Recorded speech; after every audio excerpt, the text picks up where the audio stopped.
Good afternoon, everyone, and welcome to the Economy Scrutiny Economy and Neighbourhood Scrutiny panel. My name is Councillor Yusra Hussain and I'm the chair of this panel. We're just going to quickly go around and introduce ourselves. I'll start off on this side.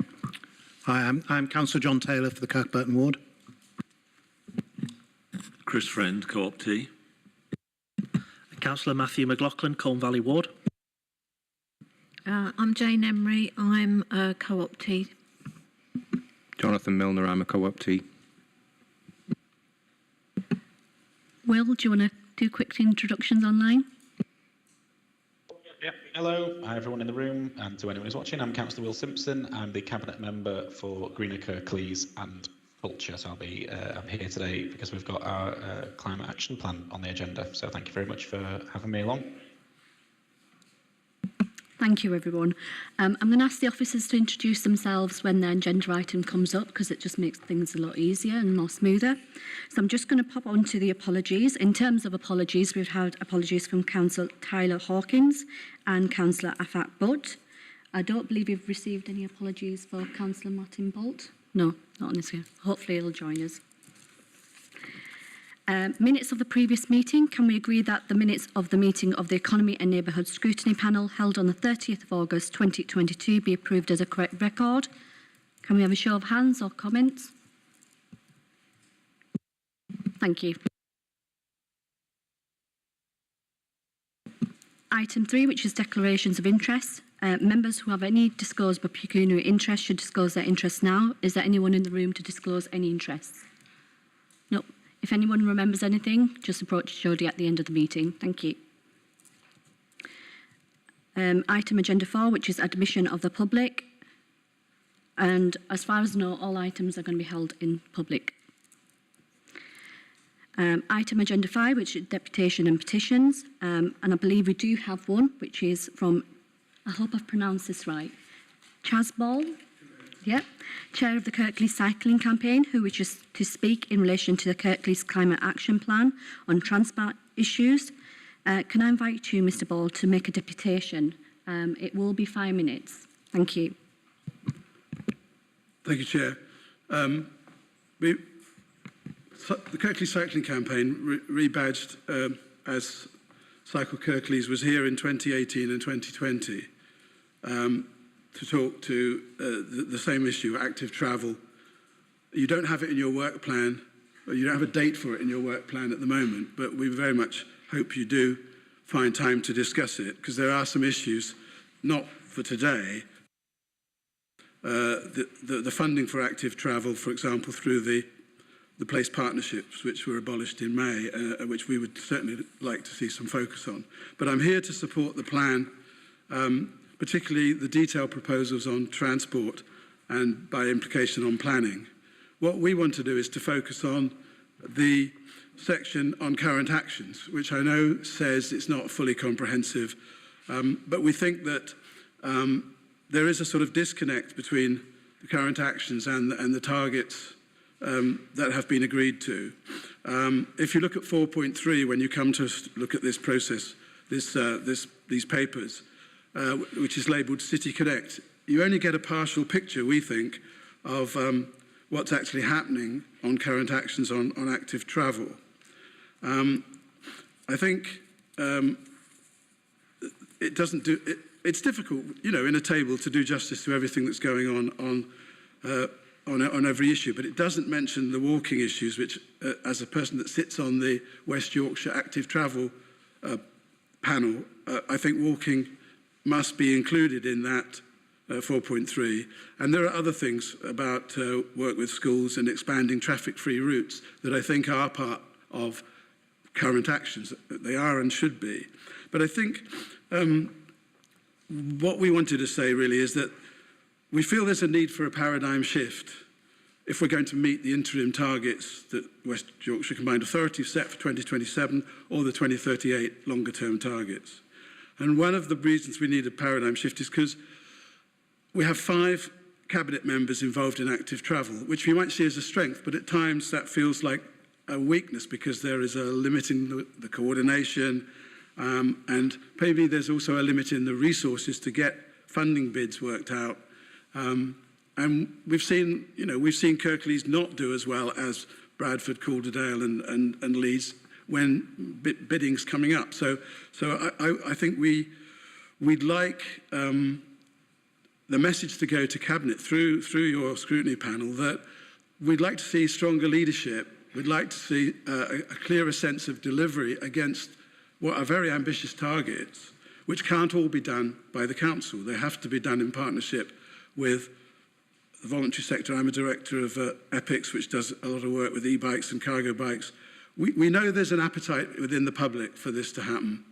We know there's an appetite in the business community. So I just want to finish by saying this is an issue which, when you talk to residents, when you talk to businesses, they understand is about safer streets, improved air quality, tougher parking controls. What's missing is the energy and the interests of the public and the communities being brought in to deliver this issue. I think the council is missing a trick in the way that it's handling active travel, in bringing in what is a supportive environment. If collaboration, leadership, better techniques of engagement were employed, we would actually be getting on better. And we can see this from some of our neighbouring authorities. Thank you. Thank you very much for that presentation, Chaz. I believe that we have someone who can respond to that. Who would that be? Which? Will online. Will, can you respond to that, or? Yeah, I'm happy to. Firstly, thank you very much for everything you've said and for being at the scrutiny panel in person, which beats me calling in on Teams. But I really appreciate what you've said, and particularly want to thank you for your comments of support for what we've got in the document. As you've said, we can't do justice to everything that we've been doing so far, and we don't want this action plan to just be listed of things we've already done. But we have done a lot. But you're absolutely right that what's needed is a paradigm shift, because unless that happens in transport, it's not going to be possible to meet the decarbonisation targets, not just across Kirklees, but across the rest of the country as well. So you're absolutely right in what you said. There's 11 mentions of active travel alone in this document, but I completely take on board everything that you've said, and want to encourage you and Cycle Kirklees to continue to work with us as closely as we can together, because as you say, we do need a paradigm shift and we need to do that together. So thank you very much for your deputation. I look forward to working with you as we move forward. Thank you, Will. Chaz, I hope that suffices, and if you've got any questions, I'm sure we'll be happy to answer them across email as well. Okay. Number 6, which is item agenda 6, which is public question time. Jodie, do we have or received any questions? No public questions received, Chair. Thank you. Thank you. So item 7, which is the climate change action plan. And as we've got quite a lot of items to get through, it has been time limited. So just to help with getting through the work programme that we've set out today. So can I ask Robert Green to present the report, please? Thank you, Chair. I'll just share the presentation on Teams, so hopefully those online can see that, and everyone in the room. So first of all, I'd just like to thank you for inviting us to present today. I'm Robert Green. I'm the Climate Change Officer for the Council, and I've been leading on the development of the action plan, and I'll pass down the line for introductions of other officers as well. John, over to you. Hello, I'm John Atkinson, Group Leader for Energy and Climate Change. Afternoon all, I'm Martin Wood, Head of Public Protection, Environmental Strategy and Climate Change. Thanks both. So the agenda for today's presentation is we're going to start by going through an overview of the action plan itself, and then we're just going to do a quick cover of the governance flight path and then the comms and strategy approach around the action plan. So the objectives are to provide that update and to gain approval from this board to move on to Cabinet, and the next steps of the government process after that. So I'll start by giving you a bit of context around the plan itself. So Kirklees declared a climate emergency in 2019, setting the initial target to be net zero by 2038. based on the report completed for the Council by the Tyndall Centre. So during the development of this plan over the last few years, this target has evolved to become net zero and climate ready by 2038. And this is a natural progression to align with West Yorkshire Combined Authorities target and to also ensure that we as a council are incorporating climate adaptation as well as mitigation in our emergency response.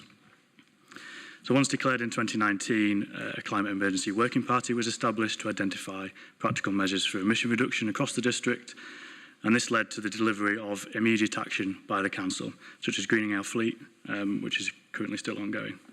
The second element of this, to align with the clean and green agenda in the council plan, was to do more comprehensive action planning, which is where this climate change action plan comes into play.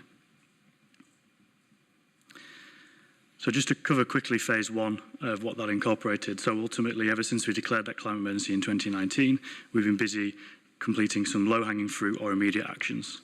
The appendix that Charles referenced earlier in Appendix A is that non-exhaustive list of 113 completed or ongoing actions outlined, which basically includes examples such as the Abbey Road retrofit project, which is for 8 council properties in Fartown, and this dramatically improves the quality of the homes and the energy retrofit of that, energy efficiency, sorry. The street lighting scheme, so there's 52,000 street lights that are now LED, and then the £1 billion capital investment in new electric/low emission vehicles in the council fleet. And this incorporates EV infrastructure as well. So the scope of the action plan itself is district-wide. It's not just council-specific. So it contains actions for Kirklees Council, key partners, and the wider community. It's structured by the 8 sectors you see on the slide, and it's an integrated plan. So it covers both mitigation and adaptation to climate change. Another important aspect of the plan is it also satisfies our reporting requirements.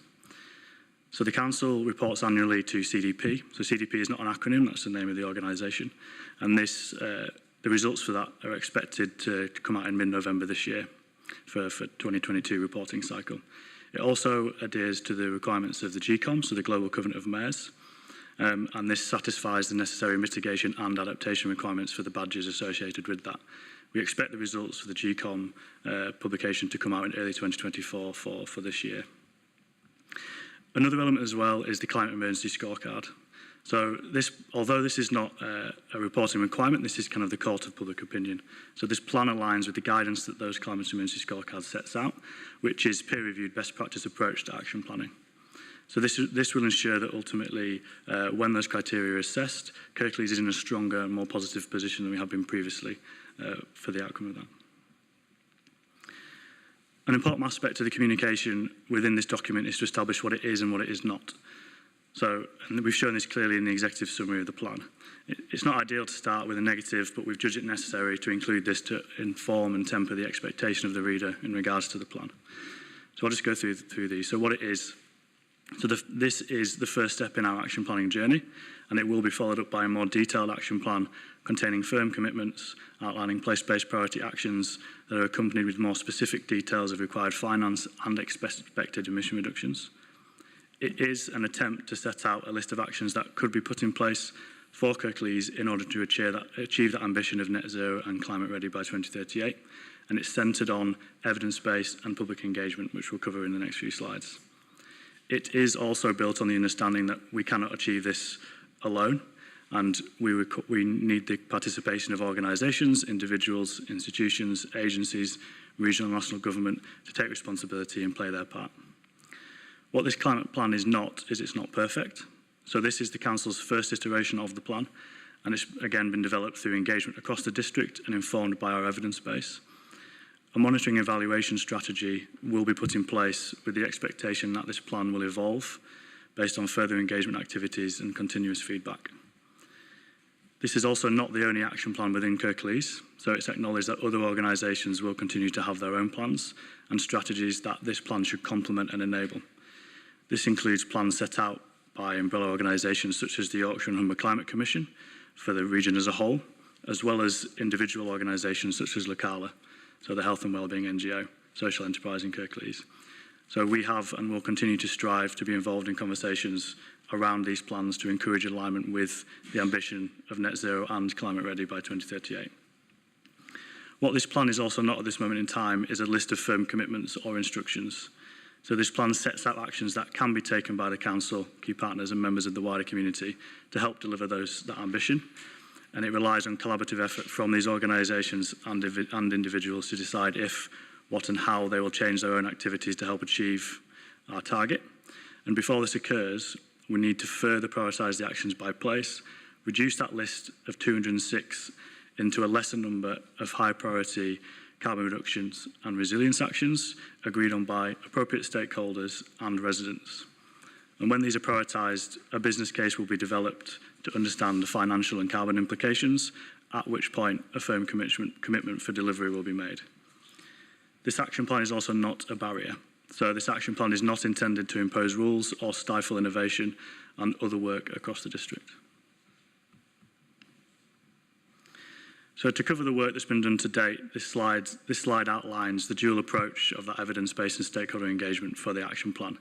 And this has ultimately been done to inform the identification and refinement of key challenges we face and opportunities we can take advantage of for each of those 8 sectors, alongside the identification of the actions to address those challenges and take advantage of those opportunities. So the main bit to cover of this is the climate change risk and vulnerability assessment, which I've got a slide on next to give you a bit more detail. But that is currently not in the public eye, but it will be published at the same time as this action plan document, ensuring that both the net zero assessment and the CCRVA, the climate change risk and vulnerability assessment, are online when this action plan goes live. For engagement, we completed a resident survey which saw just under 1,500 responses, the outcome of which is summarised in the plan and in more detail in the appendix to provide clarity and follow-up for those residents who filled it out. We also held multiple workshops with a broad range of council colleagues who were invited based on their direct influence on carbon reduction and resilience or the direct impact climate change can have on their service area. The Kirklees Climate Commission, each individual political party via the group meetings, and then finally an external stakeholder workshop with representatives from organisations, businesses and agencies within Kirklees and also regionally. So alongside this engagement, we've also ensured that colleagues and representatives from teams and service lines within the council have been involved in the review of the content and the wording of the 206 long list of actions. And this includes transport strategy, highways, flood risk, emergency planning, policy, etc. And so this is to ensure that the work complements existing or planned strategic work within the council. So this is just a quick detailed overview of what the climate change risk and vulnerability assessment is. So this is a key piece of work that informs the action plan, and this is a good news story. So this is a demonstration of climate leadership by the council from an adaptation perspective. So it takes us from a position where we had very little to no focus on adaptation to being ahead of the curve compared to most local authorities.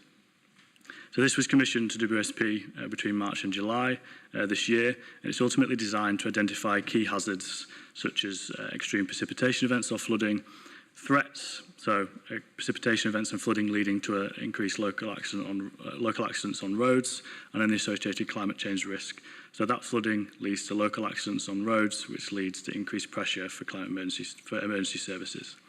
So it covers these risks across current 2030 and 2050 and 2080 timeframes using the latest Met Office climate projections for the region within that Kirklees sits within. So it covers the themes you see on the right-hand side of the page, and what this does is produces a comprehensive risk assessment that can be used by the council and other organisations to inform our decision-making processes, to enhance the resilience and adaptability of those organisations. There's a publicly accessible report which summarises the outcome of this analysis, outlining vulnerable population groups and those hazards and threats, which is what I mentioned will be published alongside the action plan. So the development of this involved technical analysis and stakeholder engagement with council colleagues and broader stakeholders. So there's representatives from multiple teams across the council and wider non-council organisations as well. So what did the evidence base and the stakeholder engagement ultimately yield from an action perspective? So we had a list of just over 650 actions that was whittled down to the 206 you see in the plan today. And this was done through a method of co-benefit and feasibility analysis. These 206 actions form that long list of both adaptation and mitigation responses that could be adopted by appropriate action owners. And these will be prioritised further in our next steps of the programme. So of these 206, 89 are owned by the council only, 81 require collaboration across the different action owners, and of those 81, there's a potential for the council to be involved in 70 of those. These actions are also, you'll see, split by type, which is the pie chart on the right-hand side, and this shows a fairly even split across the 5 different action types. So beyond the publication of the plan, a series of future steps will be taken to continue to develop and enhance our climate emergency response. And this will be done through developing a set of place-based high-priority commitments for carbon reduction and resilience building. So the place-based action prioritisation is the first step that we'll take, and that is where stakeholder engagement with residents and organisations across Kirklees will be undertaken, with the aim of coming to a final decision on prioritising which relevant climate actions best reflect the area of Kirklees in regards to the variation in characteristics of place, topography and demographic. A point to note as well is that we've also identified here strategic alignment with the plan's transport strategy, as it will cover many of the same actions and focus areas that the action plan does, with a very similar timescale for delivery. So we are working with the relevant colleagues with the intention of partnering up on the engagement process within the place-based prioritisation of actions to not duplicate effort on that. After that, once we have that prioritised list of actions, it's about business case development. So this detailed business case will include a greater understanding of the required funding and financing, as well as the carbon reduction potential of those actions. And these will ultimately dictate the ability to deliver the outcomes expected from the action. Once we've got these business cases, these will form the basis of Action Plan version 2. So a second iteration of this plan will be published, outlining those firm sets of commitments of the priority actions by place. And the indicative timeframe for this is to start that through the governance process at the end of 2023, early 2024. After which that has been approved, that's when we'll start our monitoring evaluation strategy on a 3-yearly cycle. Whilst this programme for the action plan is ongoing, we also wanted to emphasise that we will continue to deliver climate-related projects, following on from the phase 1 of our approach. So this includes projects such as the Huddersfield District Energy Network, which was brought to this panel a few months ago, the City Regional Sustainable Transport Settlement for EV delivery, and the uptake of other projects within our service line and more broadly within the council. So just covering the next steps of the governance flight path quickly. After this meeting, the intention is to take the action plan to Cabinet on the 16th of November, and there's also a requirement to take to full council, which will occur on the 7th of December. So that full council requirement falls under Article 4, Part 2 of the Constitution, and to occur after Cabinet. Comms and graphics, everything we publish related to the action plan will be fully accessible. So the appendix documents, the climate change risk and vulnerability assessment and the action plan document itself. And the document will not be glamorised further than what the version that you've been sent as part of the notes for today's session. So comms, in terms of comms, ultimately the comms strategy will operate as usual with press releases alongside specific comms for the climate change risk and vulnerability assessment. And we are aware that the comms for this needs to appeal to both a professional and a lay audience. It needs to be accessible, but also have the necessary technical detail for that professional audience. And as this is a high-profile piece of work, there is an expectation that there will be a fairly lively response, both supportive and hostile or sceptical towards the plan. And to prepare for this, we're working with comms to develop a list of anticipated questions and responses to ensure we are in a position to provide that response where necessary.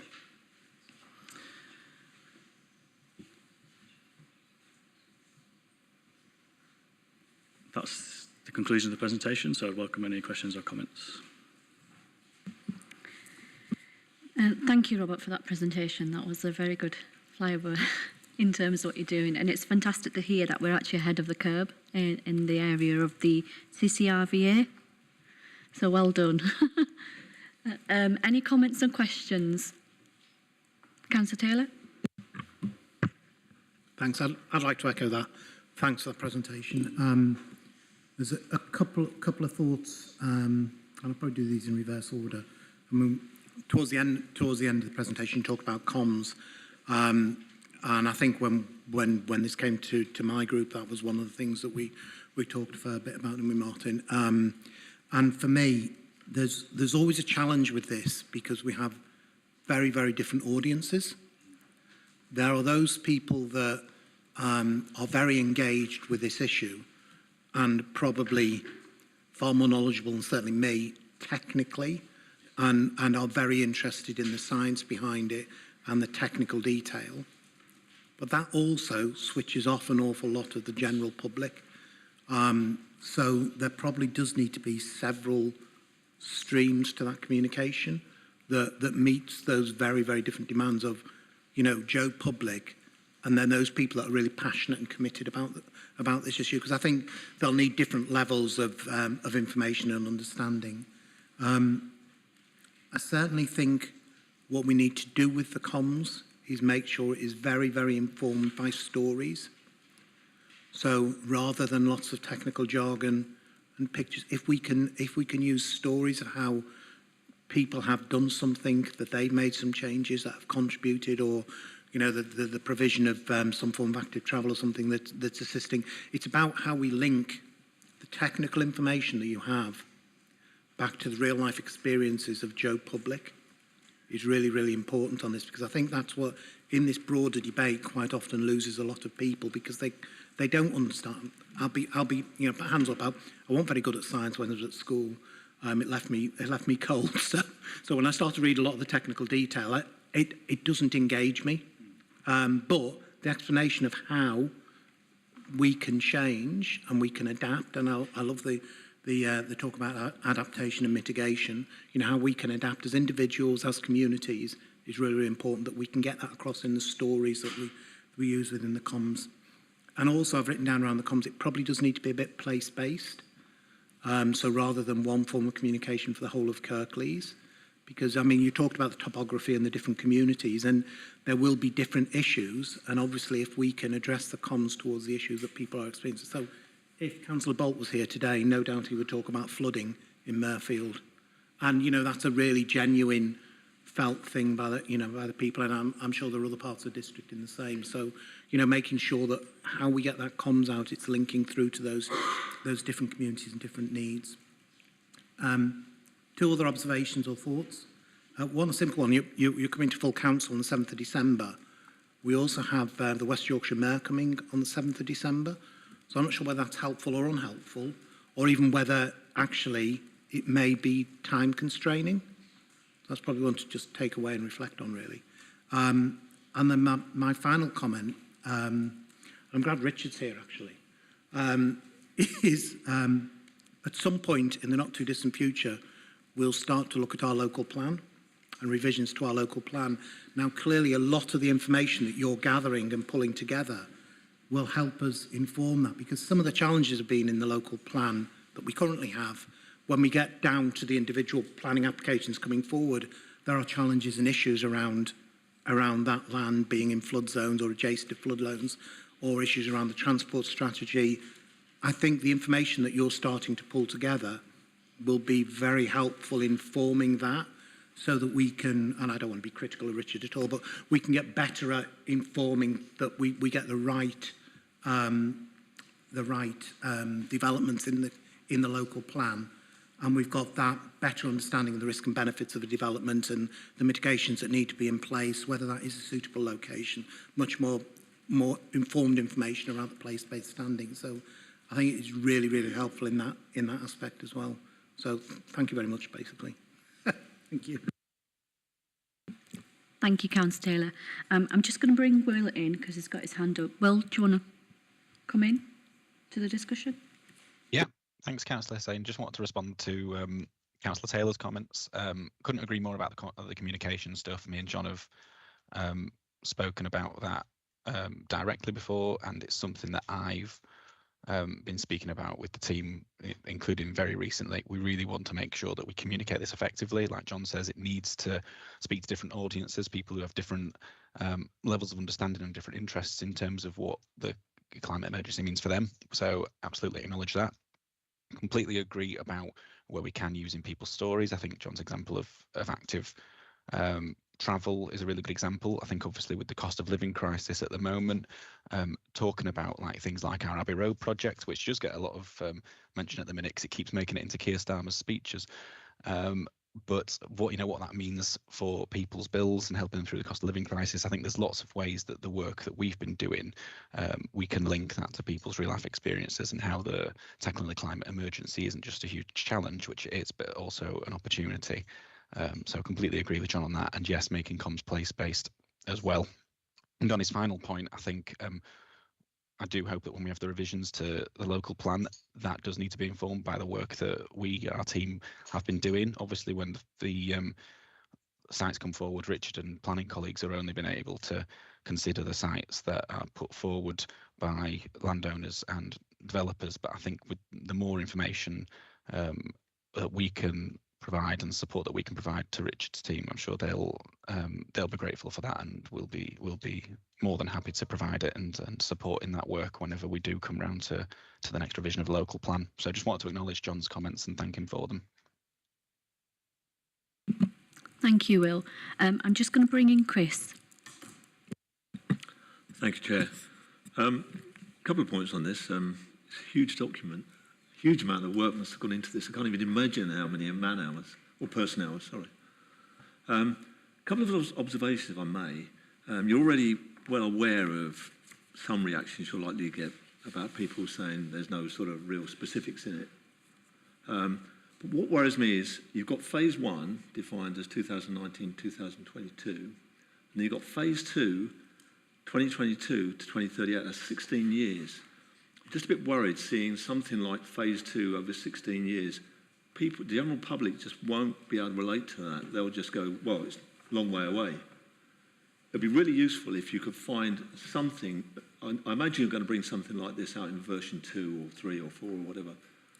But I think now, sort of at this early stage where people are seeing this, to give them something to hang on to. And you did allude to something earlier there, saying you've got a few things that are coming down the pipeline very soon. If you could put a few targets in here so people have got something to hang on to, that would probably be much more attractive to the public. And then my second point is, looking through the appendices, you've got EA 86, which is Climate Champions. Now, it does seem to be something that's within the Kirklees Council at the moment. Have you considered getting some external climate champions from the public to act as your, vocal support out there? That's me. Do you want to come? Yep. Thank you. I'll take the first question. So in terms of phase 2, I agree 16 years is a long way away. There's 2 points to respond to this, I suppose. The actions themselves have got associated timeframes to them. So there's the short-term, medium-term, long-term for the actions. And those high-priority actions that are selected off the back of the next stage of engagement will clearly communicate that so it can show the progression in terms of the action from then until the target of 2038. As the other part of it as well, in terms of the targets for people to hang on to, as part of the net zero assessment that was completed in the evidence base, there's stepping stone targets to achieve the net zero by 2038. They're in the plan. I can't quite remember what page they're on, but ultimately they set out those medium-term targets, the stepping stone targets to hit between now and then of emission reduction. So by 2025, I think, and on a 5-yearly cycle. So the monitoring evaluation strategy that we put in place and the data that we can collect in terms of the emission reductions we're achieving will be balanced against those targets. They're front heavy at the moment, by which they're loaded to achieve a larger amount of emission reduction in the shorter term, and then the shorter amount of the smaller amount of emission reduction in the longer term, because they're the hardest emissions to reduce, because there might not be the technology in place now to make that reduction. And this is it's all laid out in that net zero assessment. So that they could be the targets we can use, and we will report against in terms of those medium term within the 16-year time frame between now and 2038. Yeah. In terms of the climate champions, if John, you want to come in on that one. Yeah, thank you. I think on the climate champions, yes, you're correct. At the moment, it is internal. I think in principle we wouldn't certainly wouldn't object to having an equivalent sort of public-facing type role. But I think our intention with doing it internally first is to try and sort of get our own house in order and understand how to do it correctly, and make sure that if and when we do involve members of the public in that role, you know, we're getting it right, and they're involved in a meaningful way, and you know their time is well spent. Thank you. And it's Councillor McLaughlin. Thank you, Chair. Yeah, I've got quite a lot of questions, so I'm going to dip in and out rather than ask them all at once, because it wouldn't be fair otherwise on other panel members. But the first question I have is on our measurement of our emissions reductions and when that is going to be measured from. Because I've seen it, some people say it might be from when we declared the climate emergency, it might be from 2010, it might be from 2005. And depending on when you choose to do that, it produces very different results, because particularly if you go back as far as the noughties, the council was just a lot bigger before austerity. And so emissions reductions might look like we're being more successful in our measures than we are. So I'd like clarity on when they'll be measured from, please. Also on the White Rose Forest initiative in particular, I'd just like to know how many trees have we actually planted, because that is something that should really have been ongoing already. And yet I can't find specifics on the actual physical progress within this document, although it's mentioned several times. And for now, page 60 of the report, on the proposed actions B13 about buildings, examine current building use in the council's corporate estate to see if they are correct, outlining plans to optimise where possible. Just a warning really on that one. It might be the case that you come across building use which isn't as efficient as possible because of place-based working priorities that the council have made. So it might be more efficient for all of a service to be done within one building as a department, as it were, centrally. But actually, place-based working says it's more socially beneficial for those departments to be broken up and dispersed within communities themselves. So just a warning that that's taken into consideration when making those judgments. And that'll do for now, Chair, please. Thank you. Do you want to come back into any of those questions yet? Yes, please, Chair. Well, I'll bring you in shortly. Thank you, Councillor McLaughlin. In terms of the measurement of our emission reduction and when this will be measured from, so we do scatter emissions on an annual basis at the moment in terms of our emission measurements. Because the target's net zero, you could technically argue that the emission, there isn't a baseline against which you're doing the emissions, because your annual emissions need to be net zero from that year. So it's not a set target reduction against, say, 2006 baseline, but because it is net zero, as long as our emissions are meeting equilibrium, i.e. zero, whether that be through carbon offsetting in the future, which is mentioned in the document as a last resort option, as long as that is a balanced net zero, the baseline at which it's measured against could be deemed as irrelevant for that, because it's net zero equivalent emissions as well. But we have been recording our emissions on an annual basis through scatter since 2019, I believe. 2020. And we do have historical emissions as well on file for that. In terms of the White Rose Forest, correct, we don't mention a specific number of trees that we have planted, but there's the recent Woodland Creation website that's just been updated, which shows that as part of the Woodland Creation scheme, we planted 8,366 trees in 2019-2020, and 27,498 trees in 2020-2021 as part of that. And I don't think there's any, I don't know whether that incorporates White Rose Forest, but as part of the Woodland Creation Scheme itself. In terms of the specific building action, co-benefits is something that we've considered throughout the plan, and trying to achieve the balance between the largest carbon emission reductions we can achieve, but also the other social, environmental and economic benefits that the action will bring.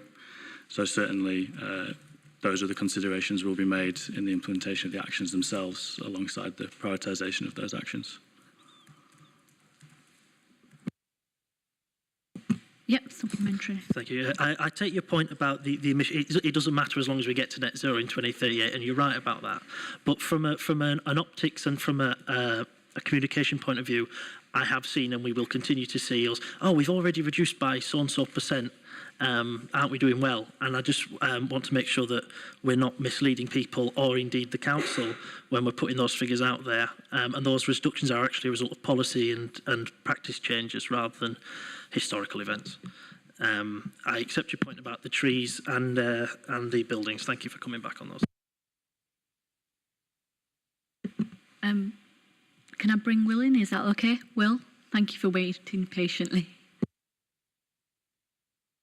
I'm always patient and polite. I just wanted to, I put my hand up when Chris was speaking, so I just want to come back on Chris's point.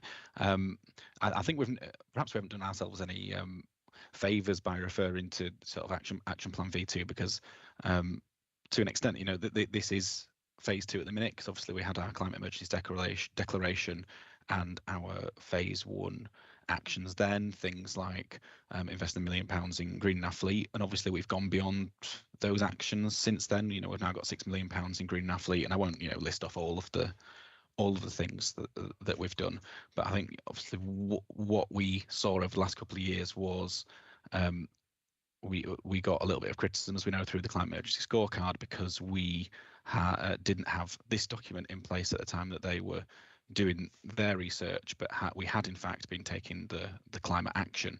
Groups like that are now going back and looking at the climate actions rather than the plan. So I think you know, we've been doing some really, really good things, and I think what this document reflects in terms of the phasing is the fact that we know that this can't be a stationary document, and the phasing reflects that, you know, it was said at council quite recently that sometimes it feels like strategies are published and then, you know, that they sit on a shelf and they're not used. I think what we're showing through this is that this isn't just a document that we're going to publish and then it's going to sit on a shelf.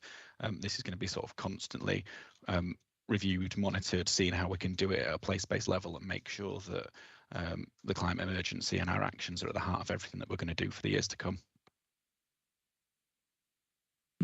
Thank you, Will. I'm just going to take Jane's question. Thank you. Hi, thank you.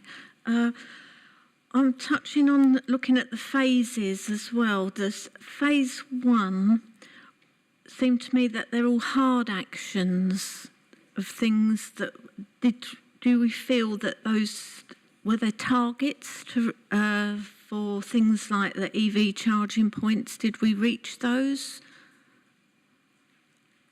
Whereas phase 2 is soft actions. It's a plan and ideas, and is there scope as well within the plan for enforcing existing regulations, such as the waste electronic equipment, where shops have got to take back their things, which seems to be very low in uptake and people not aware of it. Also, more about what blockers are from outside. For instance, the low emission zones from Manchester and Bradford. How will that impact when we're looking at our transport if traffic and vehicles are going to be displaced in order to avoid that and they come through Kirklees instead? If that makes sense. Do you want to come back in? Certainly. Just in terms of the first question, do you mind clarifying what you mean by the targets we want to achieve as part of phase 1? Well, phase 1, they were all hard actions that were actions to be taken part, actually doing something and changing street lighting, changing vehicles. Whereas phase 2, they're not hard actions, they're engagements and ideas and producing plans. Thank you for that. So, in terms of phase 1, the actions are the low-hanging fruit, and those we can take now and what we can implement now or since 2019 to achieve emission reduction. to basically achieve the most we can in regards to replacing our EV fleet, participating in the White Rose Forest, etc. So they are hard actions, or you could call them investments. But they've also been softer actions, which I'd call, which necessarily don't require as much investment or infrastructure building or creation, but behaviour change and consumer behaviour and education and training as well. So the phase one is a mixture of both hard investment and soft actions that involve of the action types that are around behaviour change, etc. Phase two, I can see why you've picked up on it being more soft, but ultimately this is the first stepping stone in the journey to lead to the delivery and investment in actions, in those harder actions, whether that be infrastructure, cultural change, policy, further strategy development, etc. So although at the moment it is just a plan on a page, it's the first step in our journey to implementing those actions once we have a business case in place, finding the appropriate investment for those actions and then delivering them to achieve the output that we want to, which is reducing carbon emissions, increasing our resilience, but also achieving that wider range of co-benefits across the district. In terms of the barriers outside that you mentioned, specifically around transport, this is where the stakeholder engagement process that we went through came into play. So representatives from organisations outside of Kirklees were also present at the engagement sessions that we held to develop this plan, and they will be invited to those that we do in the future. And the low emission zones, especially in Bradford, were raised in those sessions as well. So that there is that key consideration there to ensure that that's taken into account and incorporated within the plans that are going forward. And the point about enforcing existing regulations, which doesn't seem to happen in Kirklees to the same level in other districts. Yes, sorry, I missed that one off. So ultimately, the plan is this plan sets the ambition of what we want to achieve, and there is scope in there. It's a flexible document. It's live, so it's not. There is scope to include that in future elements, but ultimately you'll see, for example, in waste, there's an action around aligning the waste strategy with the ambition of this plan, and we've mentioned around the transport strategy and how we'll be involved in that process, and the local planning policy, local plan documents also been raised around getting that alignment of the ambition for net zero in 2038, climate ready by 2038. So there are processes in place to kind of encourage that alignment with the ambition. Thank you, Robert. So what I'm going to do is I'm going to go to Councillor McLaughlin, then I'm going to go to Will, and then I'm going to have a round up by Colin, if that's okay. And obviously, due to time constraints, I'll be rounding up the item when Colin has spoken. Is that okay with everyone? Yeah. So, Councillor McLaughlin, do you want to ask your questions? Thank you, Jess. She actually knew questions, she said. Or just on going through some more specific items in the action plan. Under natural environment and biodiversity, NEB 1.6 talks about Kirklees creating its own sapling nurseries for tree planting. I think that's an absolutely fantastic idea. Potentially a use for our own homegrown compost once the waste strategy gets properly underway. But I just want to make sure consideration is being given to the species and the biodiversity within that tree production itself. Now, I want better to be native species and a nice healthy mix, because sometimes when local authorities have endeavoured on tree planting in other parts of the country, you've ended up with rows and rows of monocultures, particularly pines for some reason. We should avoid that because it destroys everything else in the environment. Further down on the same page, NEB 2.1, a mandate for the council to have dedicated officers whose job it is to help look after the natural environment. Can I just put in a plea on behalf of some community organisations, particularly tree planting community organisations, to have site inspectors included in those mandates, because as I'm sure you'll know, the regulations from government recently changed, which meant that if you have any government funding for your trees, all your sites have to be properly inspected, which is fine for big local authorities planting tens of thousands of trees at a time, but if you're a local group planting maybe a few thousand a year, all of a sudden you're not allowed to use any of your sites without inspections. But staffing wasn't provided by central government, of course it wasn't, to actually inspect those sites, which has meant that local tree planting efforts have actually been stifled for at least 2 or 3 years. So just a plea for that. On page 76 in our packs, I've noted that under that same section, there's not a mention about how to deal with invasive species. Things like Himalayan balsam, Japanese knotweed, which are becoming increasing problems. And that's despite it being mentioned as a risk factor on page, it's either page 34 or 72, depending on which page numbers you're looking at the beginning of that section. So I would like to know what we're planning in terms of dealing with those invasive species which are a threat to biodiversity. Then on page 81 of our packs, sorry, no, I'm not sorry, it's my job. SA 5.5, that's talking about encouraging farmers and farmland regulation and making sure there's the best use of that land. I just want to make sure that that will include encouragement for hedgerow production and making sure that farmers are encouraged to look at every single bit of their land that they don't use for agriculture or for livestock, to encourage biodiversity, particularly insect population growth, because that is a threat to us all across the whole of Europe. And then on page 99, under, this is water now, WAT 3.4, strive to ensure residential developments on council-owned land will be designed to the highest water efficiency standard. I'm just wondering if that's a regulation we could extend to private developments on private land as well, because there isn't mention of it for private developments, only on public land. And finally, a plea on behalf of the moors. Moors are mentioned in this pack, but not specifically underwater, but re-wetting the moors is a massive thing you can do to reduce flooding risk, increase carbon capture on the peatlands, and actually save the water companies quite a lot of money, because at the moment peat is washing into the reservoirs and clogging up the filtration systems, and it's a massive job to fix that when it happens, and it hasn't been considered under this part of the report. So yeah, that's all for now, Chair. Thank you. Thank you, Councillor McLaughlin. I note that some of them were comments and some were the questions, so I do hope, Robert, you're prepared to answer some of them. Yes, thank you. If I miss one off, please do remind me and prompt me to provide a response. In terms of NEB 1.6, yes, one of our bases for thinking is around nature-based solutions and ensuring that the biodiversity that is developed as part of this plan reflects the local environment and is best placed for that. So, yes to the first question. To the buildings 2.1 around site inspections and these mandates, that could definitely be incorporated in that. One thing I'd emphasise here as well is when these actions get prioritised, if they're chosen as a prioritised action, that's when we'll flesh them out in more detail in terms of how they'll be implemented.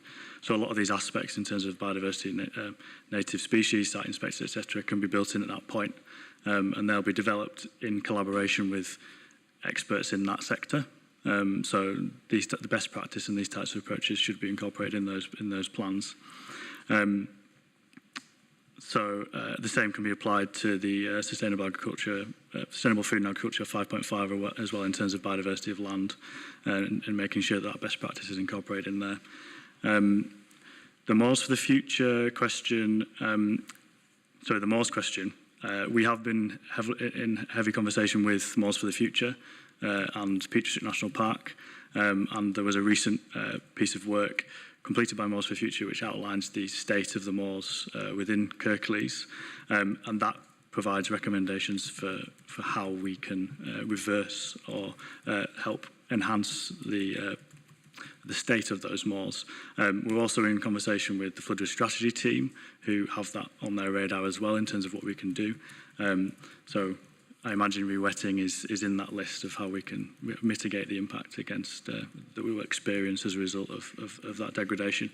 And then I think the last but not least is the private owners in energy efficiency, water efficiency, sorry. I believe the actions are utilising the mechanisms that we have at our disposal in terms of local plan and other planning policies in regards to making sure that new developments hit higher water efficiency standards, but we can look into how we can expand that into private ownership as well. There was also the point about the absence of anything to do with invasive species in the plan. The invasive species one, sorry. I knew I'd missed one of them. Again, yes, you're right to identify it as a key risk. I'll have a look and see if there's an adaptation action in there around invasive species. But again, this is one of those where, in terms of the basis of thinking, we apply to this plan. In terms of nature-based solutions, the invasive species element can fall under that. As we progress the plan and as the actions evolve, and as dictated by one of the core principles of the plan, it is flexible. So we're able to change and evolve the plan to incorporate aspects such as that as we move forward. Thank you, Robert. So I'm just going to bring Will in for final comments, and then Colin, and then we'll wrap up this agenda item. Okay, Will?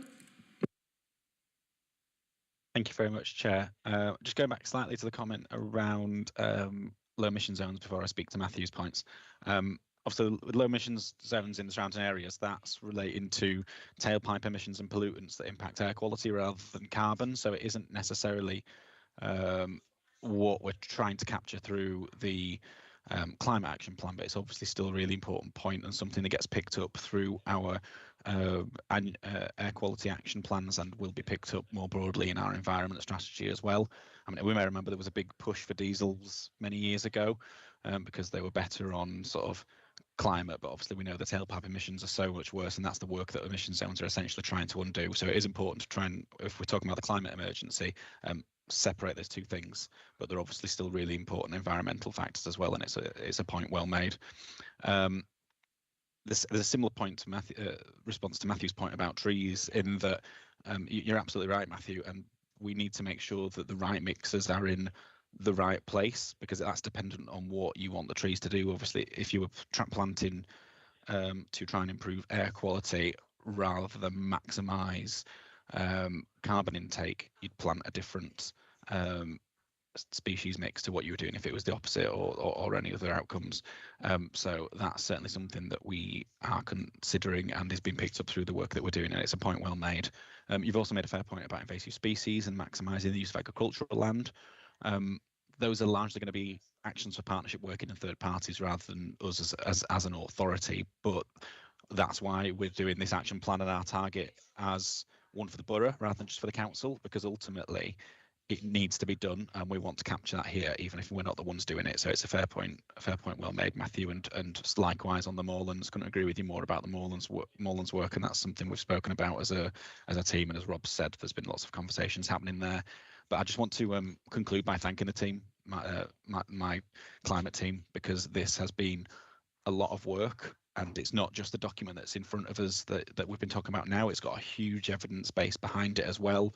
It's going to include our risk and vulnerability assessment that's been mentioned, which puts us ahead of many other authorities. And soon it's going to include our top tier environment strategy as well. And that's all an immense amount of work in a short period of time. And the team have done a brilliant job. So I just want to say thank you very much to them. And thank you very much to all of you for your comments today. Thanks, Chair. Thank you, Will. I'll just bring in Colin as well. Thank you, Chair. In the first instance, I'd just like to echo that thanks to the panel today, to the elected members and the COPTs on the panel. Really helpful feedback for us in developing the action plan as it will now find its way to Cabinet and then on to Council. As mentioned, the environment sustainability strategy is also under development at the same time, and I think a number of the things that we picked up on there, biodiversity in terms of invasive species, we do have statutory duties as well that sit elsewhere in the Council. A lot of that work will be picked up in the wider strategy. A number of strategic links, though, were picked up in the discussion today, which is it's helpful that we've got Edward and Richard and the team here as well, because we talked about the local plan, and clearly there are links into the development of the local plan. The transport strategy is also under development, and again there are links there. And we also touched upon the waste strategy as well, with some of the questions that were asked earlier around some of enforcing some of the existing legislation, and of course new legislation through the Environment Act yet to be enacted that will be coming forward. Again, some of that will be picked up in the environmental sustainability strategy, which we will be coming back to the scrutiny panel to discuss as that comes. I think that's in the work programme for later this municipal year, Chair. So we look forward to coming back to having that discussion.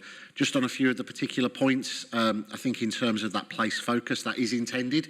within the action plan, but I think we could emphasise that more. I think the point about phasing is absolutely right, and really that second phase is an internal point for us, and we need to think about, as this makes its way now onto Cabinet and then Council, how we can really break this down for chunks. I think it's important for the public, that as well. I think coming back onto the point about phase 2 and some of the actions within phase 2, they're actually incredibly difficult. If you think of housing, for example, and decarbonising our housing stock by 2038, that's a huge challenge that, based on existing technologies, would cost billions of pounds. Again, developing the business case. We've done some great work in Kirklees in terms of some of the pilots that we've done, but delivering that work at scale, it's cost prohibitive at the moment, but there's some of the challenges that we do need to draw out through the second phase. But I think the point about phase 1 actions as well, I think Robert mentioned it in his excellent presentation, 113 actions that have either been completed or underway, and I think again we could give a little bit more detail on those as was pointed out.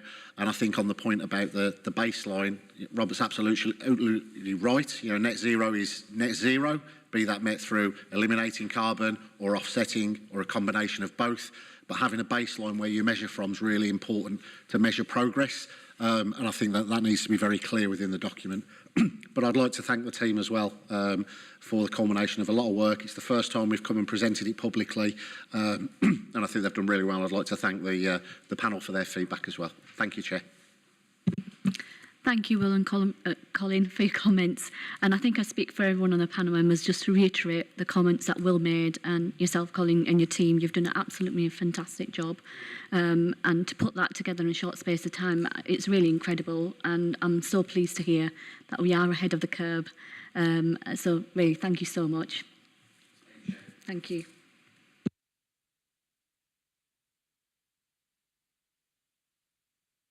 Okay. So we're just going to go on to item 8, which is a progress update on Huddersfield, Heckman White and Dewsbury bus station projects.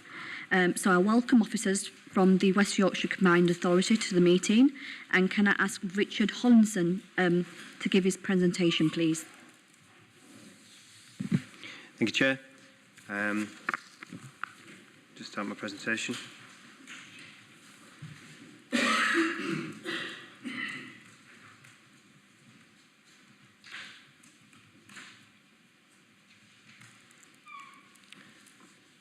Okay.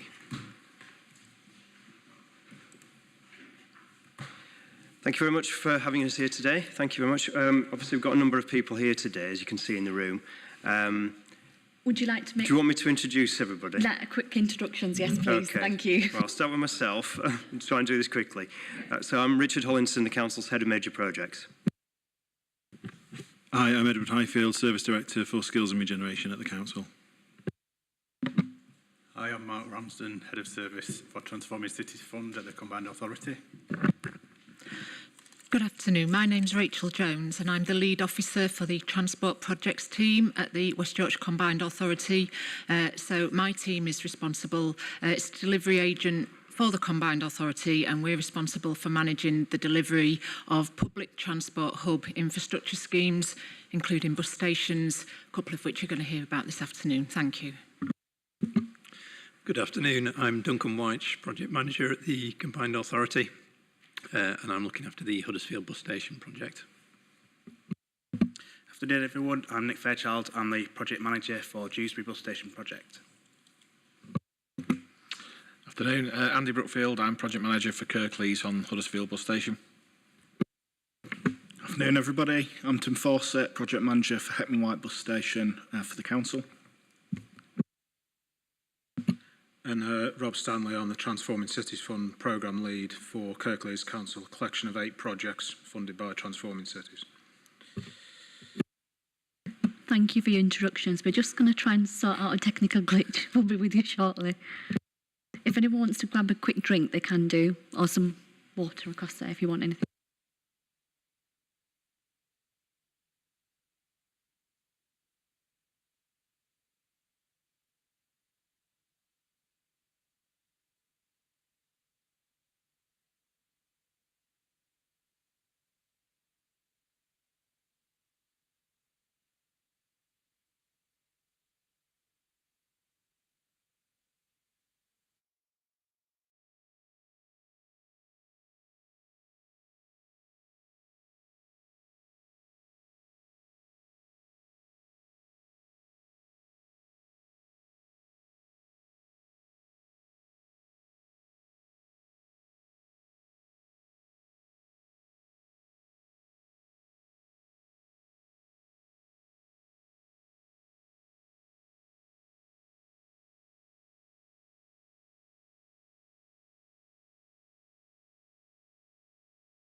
Thank you very much, Chair.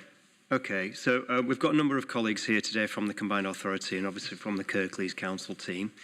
And that's because we're trying to cover 3 major bus station projects. So we were here about 6 months ago to the same scrutiny, and we were asked to bring some more information back about the schemes and try and update you on where we've got to in terms of progress so far.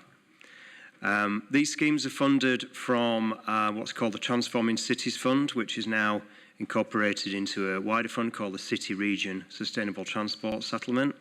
It's government funding, and it's administered through the West Yorkshire Combined Authority. So the aim bit of today is to give you a more detailed update on the schemes, including some more information about the economic case for some of the schemes, which was one of Scrutiny's key issues last time. Indicate some of the further work that we've done around public consultation and engagement, and also to get across to you how further consideration has been given to a wide range of factors, including climate change, accessibility and connectivity to the bus station projects. So Huddersfield Bus Station and Dewsbury Bus Station are primarily project managed by the Combined Authority. And the Heckman-Dwight Bus Station project and the bus station canopy element of Huddersfield Bus Station is project managed by Kirklees. That's why we've got so many people here today. But in effect, we're working across the teams in partnership, and we have regular governance and catch-ups with each other to push the projects forward together. I'm not going to dwell on this too much, but I can come back to any questions the committee might have later. But it was a key issue last time we were here at Scrutiny about the process that some of these projects go through in terms of their evolution and how they're scrutinised and checked in terms of the detail behind them. Because it's government money and it's administered through the Combined Authority have what's called an assurance framework. So it's a bit like a scrutiny in a sense. It's a very technical process. Specialist appraisers are employed to look at a series of parts of the case to do with projects, either the economic case, for example, or the strategic case. And information is pulled together and presented to the assurers, and recommendations are made by that appraisal team to normally the West Yorkshire Transport Committee. And we have several Kirklees councils who sit on that transport committee, and there's wider representation from a political spectrum across West Yorkshire on that committee as well. So that's where the decisions are made. It's probably important to note that the government do recognise WICA's assurance framework as being exemplar, just to give you that reassurance that the level of scrutiny and assurance over these projects is something that's completely in common with the government's way of assessing large-scale infrastructure projects. So there's various stages to this. There's the early stage, the strategic outline business case, usually where the initial case for change is made. Then the outline business case, which we start to build up a level of detail. We start to identify options which are present good value for money. And usually try to get what we call a preferred option. So usually there's been various options considered by this point, different designs, different ideas, and they're triangulated at that point to say, okay, that looks like one that we can run with. After that, you move towards what's called a full business case, which is when that preferred option is really scrutinised and looked at in great detail in terms of everything to do with its delivery and its financial case and its scheme objectives. And then we move into delivery and monitoring afterwards. So these schemes are around the hovering between this outline business case stage and the full business case stage at the moment. So we're still on that conveyor belt. There's still things we can take on board, but they're now progressing well towards what I would think is towards more the final stages of their scheme development. There's a little slide there that just shows how all that information builds up over time. So by the time you get to that final business case stage, you're really there in terms of 100% completion of the case against strategic, economic, commercial, financial and management issues. Okay, so without further ado, because I can always come back to the assurance framework, I think we wanted to really give the project managers a little bit of time to bring some of the report to life, there's some visuals in here, some of the summary of the report itself. If you think we need to speed up, please tell us, because we know you'll have lots of questions. But there's a lot in the report, because Scrutiny last time asked us a lot of questions. So we're mindful of that, and we're trying to get some of this condensed into these slides. So Heckman Dwight Bus Station first, and I'll do the clicking, but I'm going to pass to my colleague Tim Forsey, who's going to talk you through that. Afternoon again, everybody. So as you may know, the current site at Heckman Wyke is a large open space with 4 bus shelters situated adjacent to the highway. What you can see on screen is the proposal that's developed over time for this project. It presents a transformational solution which significantly upgrades the site and provides increased capacity for buses. We'll come back to some detail on the scheme proposals very shortly.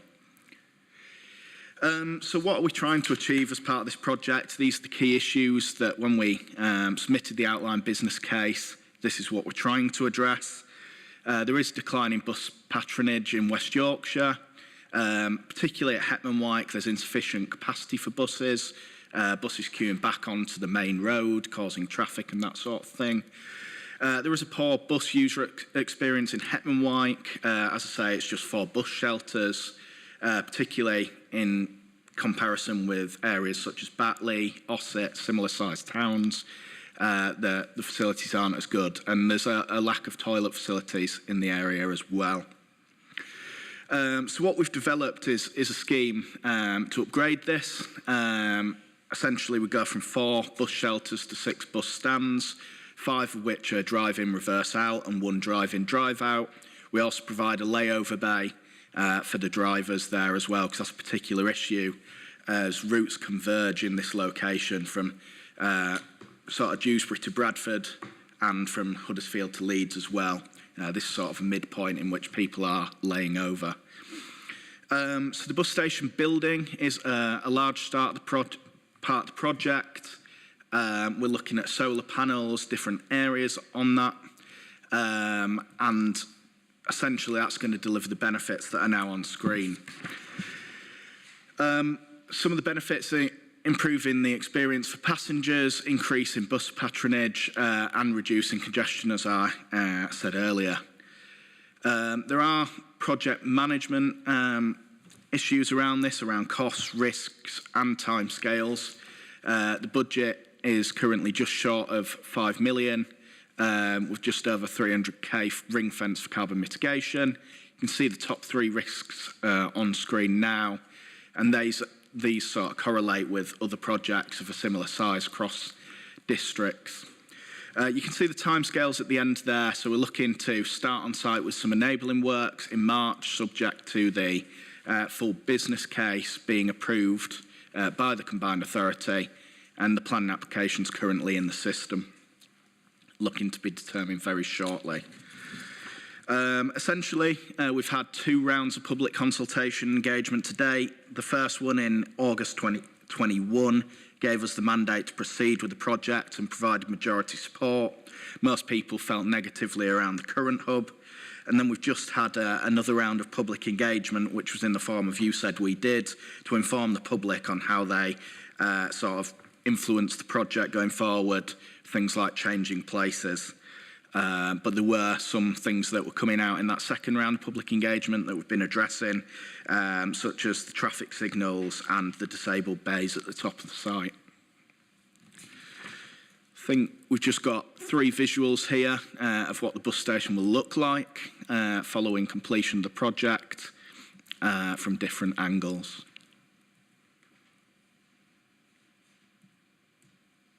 Thank you.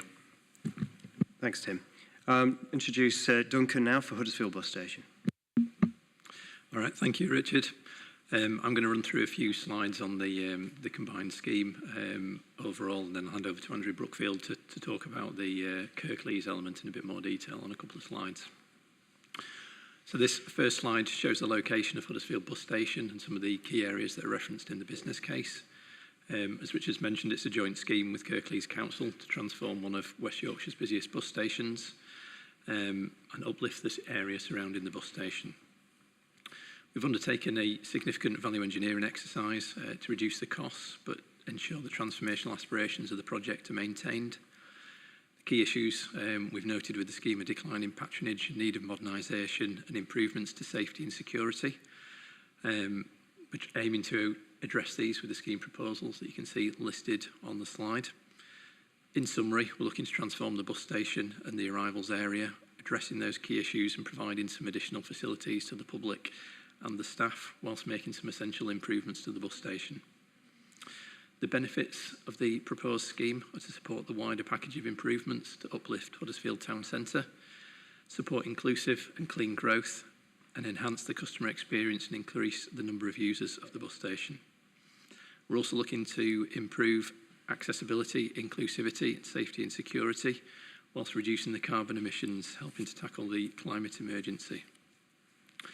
In terms of costs, we've looked at options between 9 to 20 million have been developed. The preferred option is at the top end of that bracket. The project's due before the Combined Authority Committee on the 21st of October, where a decision is sought to proceed to the next stage, which is the full business case. The top 3 risks have been listed there on the slide, and in terms of timescales, we're currently in the process of appointing our next development partner. The indicative programme is to submit the full business case at the end of 2023 and aim to be on site in spring 24 and complete by the end of 2025. In terms of consultation, we followed a similar approach to the Heckman White scheme.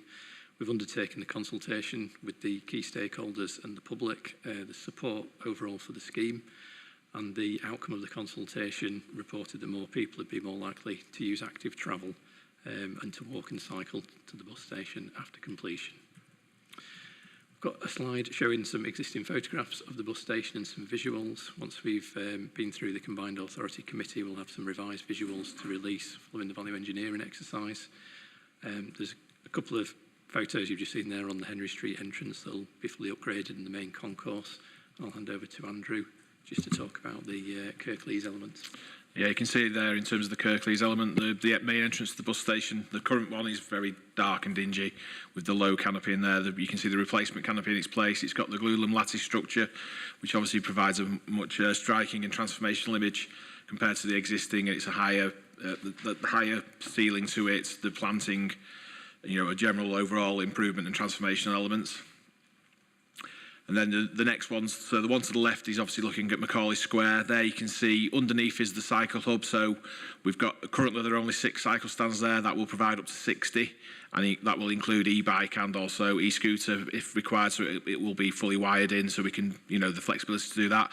On top of the glulam structure is the sedum roof. So you've got the green roof as well as solar panels. So the roof will incorporate the solar panels for both the Kirklees and the Combined Authority elements of it. So there'll be a substantial area on there. The whole canopy itself is about 1,000 square metres, so there's a big area that we can utilise to do that. And then obviously to the right is the upper row end. So as you can see, it narrows down as it gets down to the far end where the taxi rank is. Again, you can see this transformational form of the structure with the undulating glulam wooden structure on top of the covering the whole frontage of the building. Thank you, Andrew. And finally, Nick for Dewsbury Bus Station.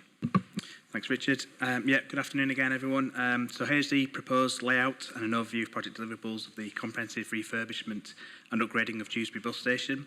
This was used in the public consultation. You'll find it on the Combined Authority's Your Voice consultation website. So the project has been developed in response to a number of key issues regarding the bus station being a poor quality environment, the lack of good quality services and accessible facilities, personal and road safety concerns, and poor pedestrian access. Slide, please. So key project deliverables then include the modernisation and upgrade of the interior and exterior appearance of Dewsbury Bus Station to make it more attractive and welcoming. Accessibility improvements, including a new changing places facility and upgraded wayfinding for passengers and a new accessible staff toilet. Greater inclusivity is achieved through the creation of a contemplation or quiet room. Customer information is enhanced with upgraded real-time information screens and signage. A customer services desk is also being included in the proposals. Improvements to the outside of the bus station include the removal of a coach stand no longer in use, new bus layover bays, safety improvements to walking and crossing facilities, new cycle parking stands, landscaping and planting to make the area greener and more attractive.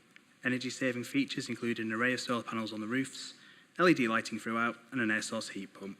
There'll also be a reorganisation and improvement of the staff areas, as well as the retail units included in the proposals.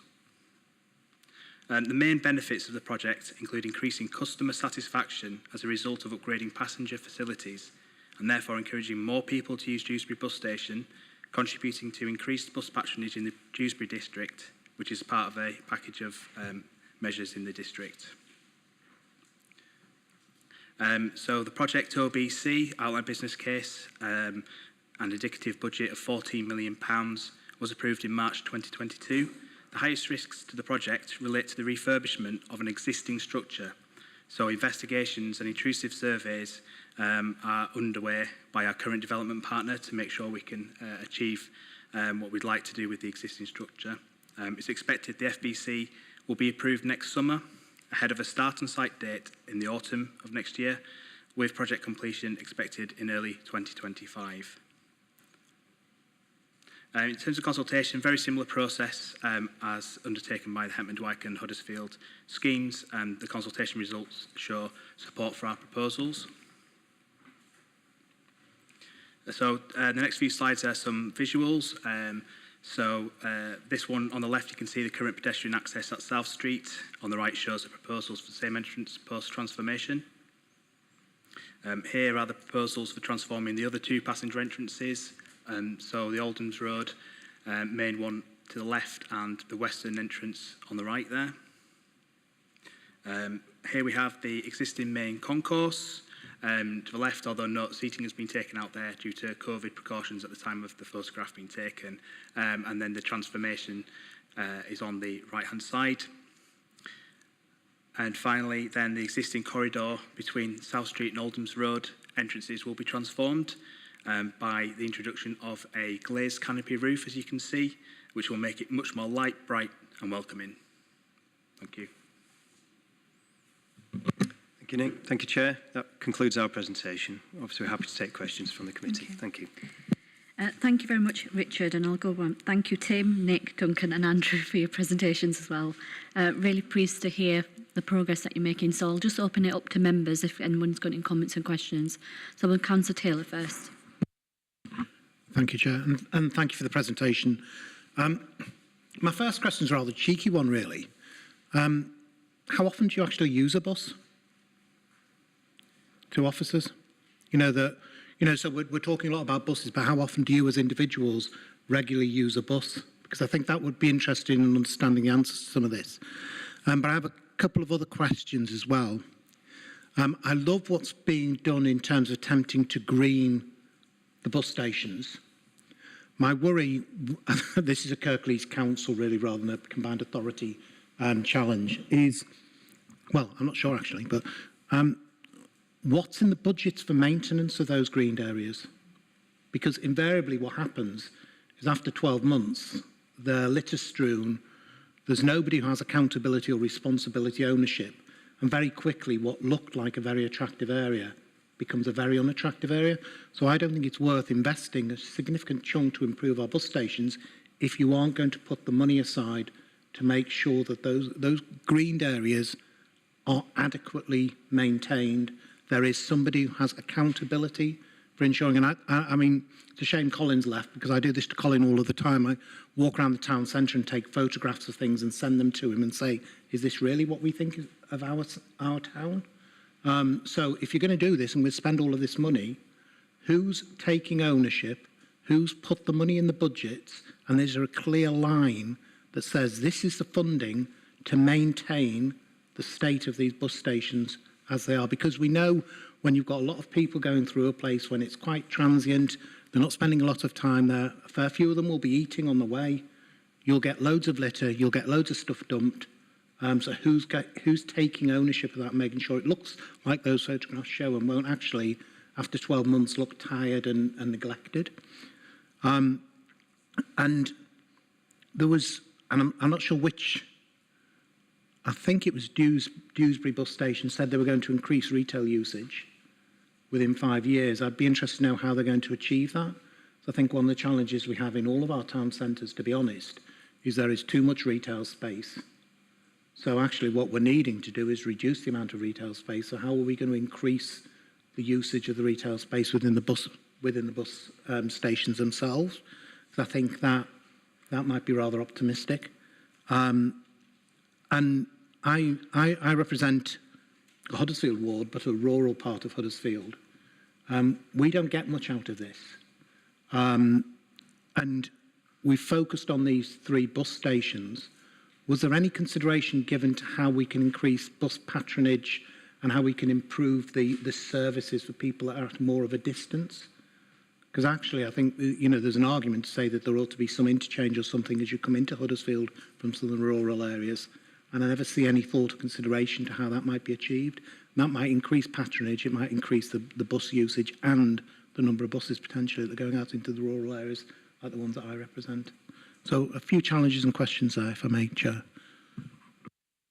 Thank you, Councillor Taylor. Richard, do you want to take them? Thank you, Chair. Thank you, Councillor Taylor. Yeah, with regards to bus user experience, I can't speak for everybody here. I regularly use buses with my children, but coming into, as a local resident, coming into Huddersfield bus station is anecdotal, but it's not the most pleasant environment. And that's been very much part of our consideration in looking at the projects. And I think that's reflected in the consultation responses as well. So when the consultation events were carried out, a lot of work was done within the bus stations. So we were present pre-COVID, some subsequently that more detailed survey work with people who do use buses. I dare say most of the responses we've got probably are from bus users. That's where we've picked up a lot of the information from. So we're trying to pick up on that user experience. I think that, I know that has fed into the design work and the considerations that colleagues have set out. On the greening of the bus stations and revenue costs, it's really key consideration. Thank you for raising it. And it's something that we have been working through. As we've gone from the kind of outline business case stage, that point where there's initial design that we think is likely to be pushed forward, that's allowed us to do some calculations of future revenue costs for maintenance. So when it comes to the canopy at Huddersfield bus station, that will very much fall within the mandate of Kirklees Council, and also Heckland White bus station, at least currently, because we own the land there, and we're likely to be involved in the running, or at least part running, of the bus station. So we've pulled together revenue costs for that, and we've reported that through our management team for consideration at future budget setting rounds. I may have to pass to a combined authority colleague on Dewsbury and the internal elements of Huddersfield bus station, but there is a whole team at the combined authority who run and operate bus stations who have their own revenue budgets for that. I dare say they will need supplementing moving forward for some of these infrastructure projects, but obviously that's a decision that rests with the combined authority and its budget setting process. I'll just check whether anybody wants to add a supplemental to that, if I may, Chair. Sure. If there's any officers that need to come in to answer the questions, please feel free to raise your hand and I'll bring you into the conversation, not a problem at all. Councillor Taylor, do you want to come in back to that? Yep. I was just going to, sorry, I was just going to come back on the greening one. Obviously, if the asset is owned by the combined authority and maintained, then we will be taking account of any maintenance and costs ongoing for anything green or anything like that on our side of the asset. But as part of the full business case stage, which we're moving into on all projects, it's about putting that maintenance and operational plan together and understanding what, trying to minimise maintenance costs. That's where we're looking at solar PV and other things like that. So we minimise the cost of maintenance because we know that revenue budgets are quite sparse, but we will be accommodating anything on the combined authorities asset will come under our maintenance operation. Thanks, Mark. Okay, I think Councillor Taylor's got a supplementary. Yeah, I just want to come back on a couple of points. On the surveys, we spoke mainly to bus users in the bus stations. I think you've missed a trick. If you want to increase bus patronage, you need to speak to people who aren't using buses, not the people who are. Because you need to find out why they're not using buses. If you find out why they're not using buses, you might find that you've got a different challenge in terms of if your objective is to increase bus patronage, you need to be talking to the people who aren't using buses, so you'd be better off spending your time in the car parks rather than in the bus stations, because then you'd be talking to the people, like the people from my ward, that don't use the bus station because there aren't many buses to the bus station, and the times those buses aren't particularly suitable to enable them to commute to work, etc. So you're asking the wrong people the questions, you're asking the existing users. But if you want to grow the patronage, you need to speak to people who aren't using the buses. So I'd kind of suggest that if you're going to do any more engagement, public engagement, make sure you're widening that pool of people that you're talking to, so you're actually talking to the people who aren't. And just on the maintenance, I was specifically talking about the green elements, because I could take you to places in this town, and I can take you to places across the district where we've done wonderful schemes and we've put in green facilities, but then they're not maintained and they look sad, and they don't look. I'm glad to hear that we're putting the funding into the business cases. I'm much more interested in knowing who's the accountable officer, who's the person that I'll be able to go to when I see that those areas aren't being well maintained. Because I do worry, and it's not a criticism of the combined authority, but you are Leeds based. So who's going to be there in Dewsbury every day looking to see that it is being well maintained? You look at that wonderful canopy across Huddersfield bus station. I know that's Kirklees rather than the combined authority. But those green roofs, they need a lot of maintenance. They need a lot of attention. It's not something that we can put into our maintenance contract, and once a month we're going to send somebody out to do some cleaning or some minor repairs. It's who's going to be the accountable people that are making sure they remain a really good, positive, sort of greened area that is attractive for people. And I think it's a lot more than just putting a sum of money in the business case. It's actually having those conversations internally about which department in Kirklees is going to be doing this. Who is it? Is it Parks and Open Spaces? I'm sure it's not going to be you guys, but who is that? And are they engaged? And have they got the resources? It's not just about the money, it's the people and the ownership, and they need to be physically there. I'll leave it at that, Chair, let others come in. Thank you, Councillor Taylor. And I think Yeah, you I was wanted just to come gonna in back back on a to couple those. of points. So from the operation of the combined authority assets, there'll be the station managers and the people on the site all doing those inspections and maintenance plans, and then the routine maintenance will happen. Sweeping, cleaning, all that kind of thing will happen as part of that operation. I was just going to come back on the customer side as well. Yeah, we've done the engagement with bus users in the bus stations to get a feel of what they feel needs improving in the bus stations. But I acknowledge, it's a really good point about how we engage with non-users, and what we want to do as part of these 3 schemes in Kirklees is use it as an opportunity to promote those game-changing facilities and actually try and encourage more. So there'll be more campaigns, more engagement as we go forward to build these things as well. Sorry, Chair. I think the point is, if you haven't asked them in the first place, you can promote all this, look at these game-changing changes I've made in the bus station. Those game-changing changes may not be the things that will encourage people to use the buses. So if you're not talking to the people, if your objective, which was up there, was to increase bus patronage, that's what you're trying to achieve. So it's no good saying, I've got a wonderful, bright, really nice-looking bus station, but if it doesn't meet the needs of the people who don't use buses, they ain't going to use it. So you need to go and talk to them before you start all these planned changes to make sure that what you're actually building is what, it's not, if I build it, they will come. We actually have to find out what it is that is preventing people from using buses today. And they're the things you need to be tackling with the bus stations, not just talking to the existing bus users. And of course they're going to say they're tired, they're dirty, they're a bit scruffy, we need to improve them. Of course they are.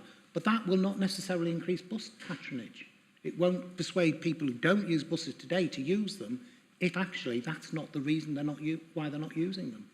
So I think you really need to look at how do I get to people who don't use buses today and understand what's stopping them using buses if my objective is to increase patronage.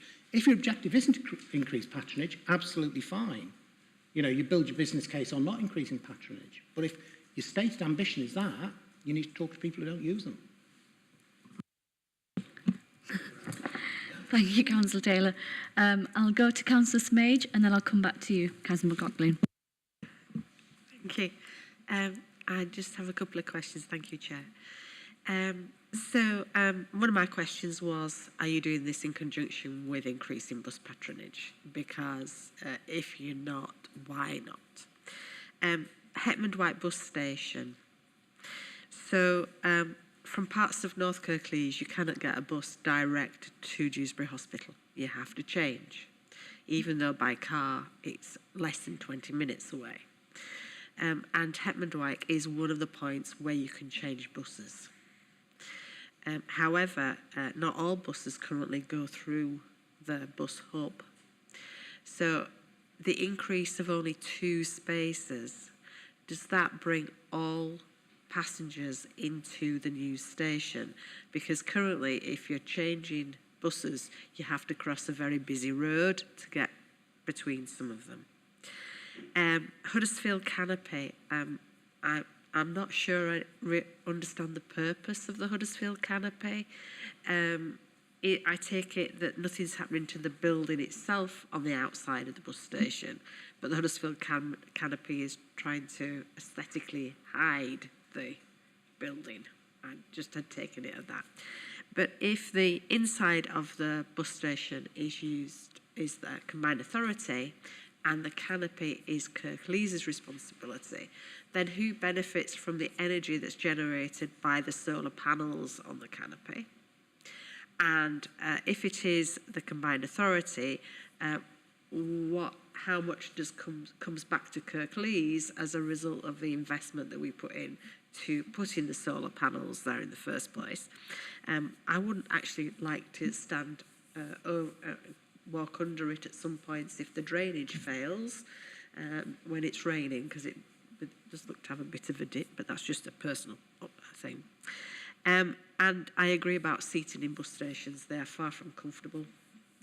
And it isn't a good place to have to wait a long time for a bus. And currently, with the bus services at the moment, you sometimes do have to wait considerable time, especially if you miss your connection.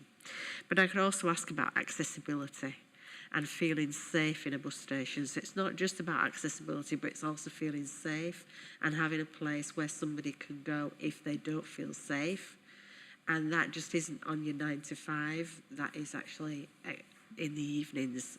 You can feel very unsafe in the evenings. But my last question is, does this investment fit with the Vision 2040 that the Combined Authority are currently out to consultation, and the local transport plan as well? Thank you. Thank you, Councillor Smidge. Does Richard or someone? Yeah. Thank you, Chair. Thank you for your questions, Councillor Smidge. I'll probably bring a couple of colleagues in on some of your questions. So can I coordinate it, and then I'll pick some up as I go along. So Tim first, please, on the 2-space increase at Heckland White bus station, what it does for bus service provision in Heckland White. Yeah. Yeah, so we've done quite a lot of work with the primary operator, Arriva, around services where they are going in Hetmond White, and it was something that did come up in the public consultation a lot. Some services, key services, aren't going into the hub at the moment. So it's currently envisaged that Arriva would utilise that space for all of their services passing through the town.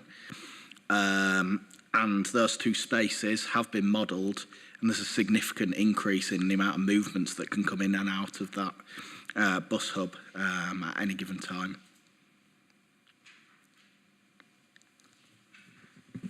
Thank you, Tim. Then I think the second question was around the canopy for Huddersfield bus station and its purpose. So on the presentation in the report, there are set out a number of different uses for the canopy. Yes, one of the objectives is to improve the appearance and to make it look like a more attractive place for families and other people to come to the bus station, because the current entrance is off-putting. But there's other uses in there which we mentioned, things like the cycle hub. So we're trying to use that space as cleverly as possible. So it isn't just a canopy and a sole aesthetic use, and it's several a large-scale budget just for that. So the details of that are obviously in the report. We can provide more information, and more information will be in the detailed business case as well. The solar panels, we've been working with the Combined Authority to look at carbon mitigation. across both elements. So it's considered as one project for going through this process. And yeah, while there might be slightly different ownerships involved, and that's already the case because Huddersfield Bus Station ground floor is currently mostly owned by the Combined Authority, but the council does own a couple of the retail units there at the moment. So that's not any different from us. There's shared use of, the utilities in the building already, but the solar panels will serve both elements, and we will be working that through with the Combined Authority as part of, managing revenue costs and everything else that's been mentioned. But it does provide a key opportunity to bring really important carbon mitigation measures to the scheme. So we're very keen to hold on to that element. And obviously we're working with the Combined Authority and using the government funding to help fund that. Accessibility and feeling safe might be useful to bring each of the PMs in a little bit, just about how we've sought to address that, but it is a key consideration in each of the schemes. What I will do quickly is just answer the final question, which was around the transport strategy for West Yorkshire and how important the bus stations are. They are absolutely key. I mentioned the strategic case for these schemes, and that's clearly outlined there. We've also sought to put information in the report about the strategic case for some of these projects and how they link with the wider ambitions and objectives for West Yorkshire for transportation, decarbonisation. So that's laid out in the report. Just touch briefly on something that was mentioned earlier as well around bus and Kirklees Rural and bus patronage generally. Another element that these bus stations play into, and this will become clear as it evolves, is the bus service improvement plan that's been worked on by the Combined Authority with bus operators in West Yorkshire. So there's an enhanced bus partnership being established. And obviously we're working with Arriva and other bus operators as part of these projects. So we're going to use these bus projects to influence the delivery of bus services in Kirklees moving forward as part of that plan. That plan's going to evolve over the next sort of year or so, and we're going to see more detail coming out from West Yorkshire Combined Authority about that. So I think they're a really key tie-in with that sort of strategic plan of action as well. More of that will come when we get more clarity on how bus services are going to be run moving forward. But I think we do need to address the question around feeling safe and accessibility. It was a scrutiny concern last time. With your, thank you. If I bring each of the PMs in on that. So I'll start with Tim on Heck and Dwight. Yeah, so we held an accessibility workshop back in 2021 with people with different types of disabilities and what their needs might be for the bus station. That helped shape some of their concept designs at that point. Big things that have come out of the public consultation around accessibility were the change in places facility. So that was really important to people. Something that we reviewed at the end of a design stage was accessibility and how it complied with the Equality Act, differing colour palettes and how they might be better for people partially sighted. I think the other part of your question was around security and feeling safe. It was something that did come up through public consultation. We've been working with the police and we've been working with Arriva around different deterrent CCTV having presence on site at Hetman Wyke to make people feel safe throughout the time in which the building's open. Thank you. Thanks, Tim. I would just add to that, we've been looking a lot at lighting and different forms of lighting. It does come back a little bit to some of the revenue costs issue that Councillor Taylor's raised. So street scene and our street lighting colleagues, highways, are going to carry some of the burden around future maintenance and revenue and CCTV as well. But we do feel they're all really important considerations for these kind of projects. So that is feeding through into the different services in the council responsible for those, looking after those services for these projects. Huddersfield? Yep, thank you, Richard. So similar to Heckman Wyke, we've undertaken engagement with Seldon Heard groups and hold some workshops with accessibility groups. So that we've got a key focus at Huddersfield in our proposals to improve the accessibility and inclusivity of the bus station. We're also including a change in places facility and looking to add a contemplation and prayer room into the new layout, along with some other additional welfare facilities, both for public and staff. We've also been reviewing the new inclusive mobility guidance that's come out while we've been developing the project. So we're looking to also look at the slopes at Huddersfield, because we do have some sloping floors and concourses, so to make sure they're compliant in terms of their gradients, and also look at when people board and disembark from the buses, ensuring that we're following best practice where we can to reconfigure that layout to improve the user experience.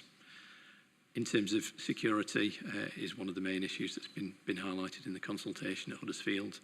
So we're doing a lot of work similarly, engaging with the police early in the project, and the police community support officer that supports the staff at the bus station, to get views from them on how we can secure by our design, how we can look at our CCTV systems, but also how we can include and improve natural surveillance. So we're relocating the bus station's manager's office, so he's got surveillance down the concourse. We're adding in additional areas of glazing, so areas that are not as well used and more seen in the arrivals concourse. And we're also looking at changes to the lighting and other areas. And we have a high footfall at Huddersfield, and we're hoping to increase that further, which again increases that natural surveillance element. Thank you. And Dewsbury finally. Thank you. Thank you. Yeah, so some very similar points to make as what has already come, but just to reiterate for Dewsbury, we've been through the same process of liaising with accessibility groups, so we've got very similar proposals for a changing places facility. We're going to increase wayfinding for the visually impaired and signage to make sure that's compliant with the visually impaired. We are introducing a safe space or contemplation room, as the Huddersfield scheme is as well, for people to go and seek refuge if they feel they need that. In terms of the safety and security elements of your question, we too are liaising with the police as part of an upcoming round of engagements on our developing design. We'll be reviewing the CCTV coverage and looking to upgrade the CCTV equipment and ensure it's in the right place. We're doing a full LED lighting upgrade, so there'll be a much brighter environment. We're redesigning the entrance at South Street to make it more open and less kind of areas where loitering could occur. And by using fully glazed entrances, there'll be more natural surveillance from both inside and outside the bus station, and let more natural light in as well. So, you know, it'll be harder for people to get away with what they might think they can get away with at the moment. And finally, as well, we're redesigning the layout of the security office. It's important to note that we have a security team that operates beyond 5 o'clock in the evening. Even though the bus station managers may be during the day, we do have those security staff on an evening. We're looking to have their office facing down the concourse, so have a greater view down the concourse after that redesign. Thank you. So, okay, Chair. Okay. I think as well, as Nick was saying for Dewsbury, the main entrance canopy, which is a large structure for Huddersfield bus station, as well as aesthetically improving the station and the approach and the exit to the station, it's also trying to encourage more meeting and waiting of people who would otherwise do that within the bus station concourse itself. So we're trying to encourage more sort of passive surveillance or better feel and security naturally by having that as a more vibrant area where people can sit, they can meet. There's greenery there. Okay, there's the maintenance matter around that councillors pointed out. But that in itself has been shown in other interchanges or stations, major stations in other cities, to actually improve security. It's not a panacea. Of course, you've got out of hours where things can still need to be made secure with camera or policing. But it goes a long way to improving security and safety, and the feel of safety as well, perception. Could I just qualify a point as well that Councillor Taylor made earlier? Sorry, I didn't come in quick enough. Just on the consultations, particularly the formal consultations we've done for all 3 bus stations, indeed any major project. We do promote those consultations to the wider public through multiple means. So we weren't just, even though any events are specific to a particular venue or interchange would only pick up people using that interchange, the actual consultations and engagement on a long list of measures or options for the scheme were promoted widely to the general public through websites, press releases, social media, leaflets, as well as webinars. We were compromised to some extent last year where we ran the first stage consultations for these 3 schemes because of lockdowns and COVID risk in doing physical events at the venues. But the consultations and engagement exercises are promoted to the wider public. So we do, even though we can always improve on those exercises and these lessons learned, we do promote them to the general public, not just to existing bus users. And those consultation exercises ask respondents to give their views on how they feel about what's their inhibitors to using the bus.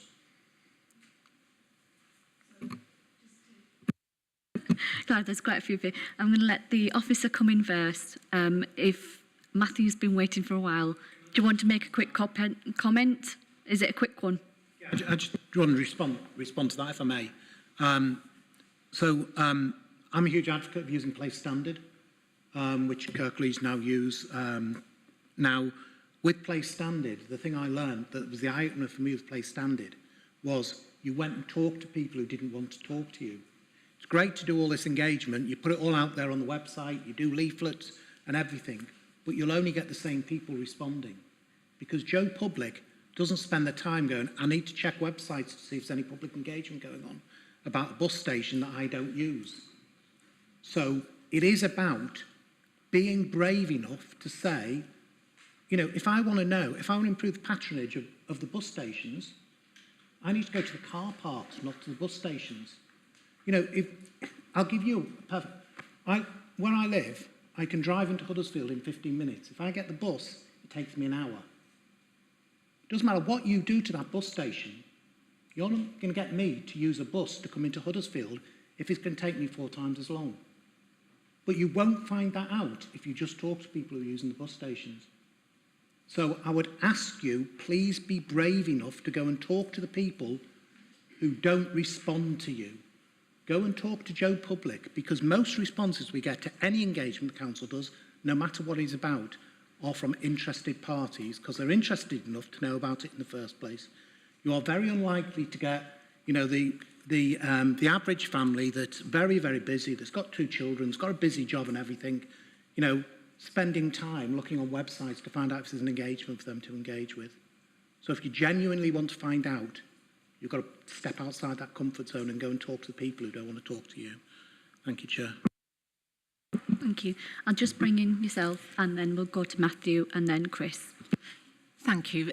Very briefly, just in support of the question around safety and also to pick up on the original question around how often officers use the buses. I mean, up until very recently, I was resident in Kirklees, and as a female traveller and a regular user of buses, you know, Huddersfield bus station in particular was a bus station I passed through daily prior to COVID to and from work. And, you know, the safety of it as a female traveller was of particular importance to myself on my own. And I have to say that, you know, especially in an evening when there's not as many people around, it used to make me think twice about whether, you know, attending evening meetings and other such things, because I'd be passing through the not only the bus station but the bus services themselves as well, you know. And I think that's of absolute importance that we need to address the safety, particularly for young people and women.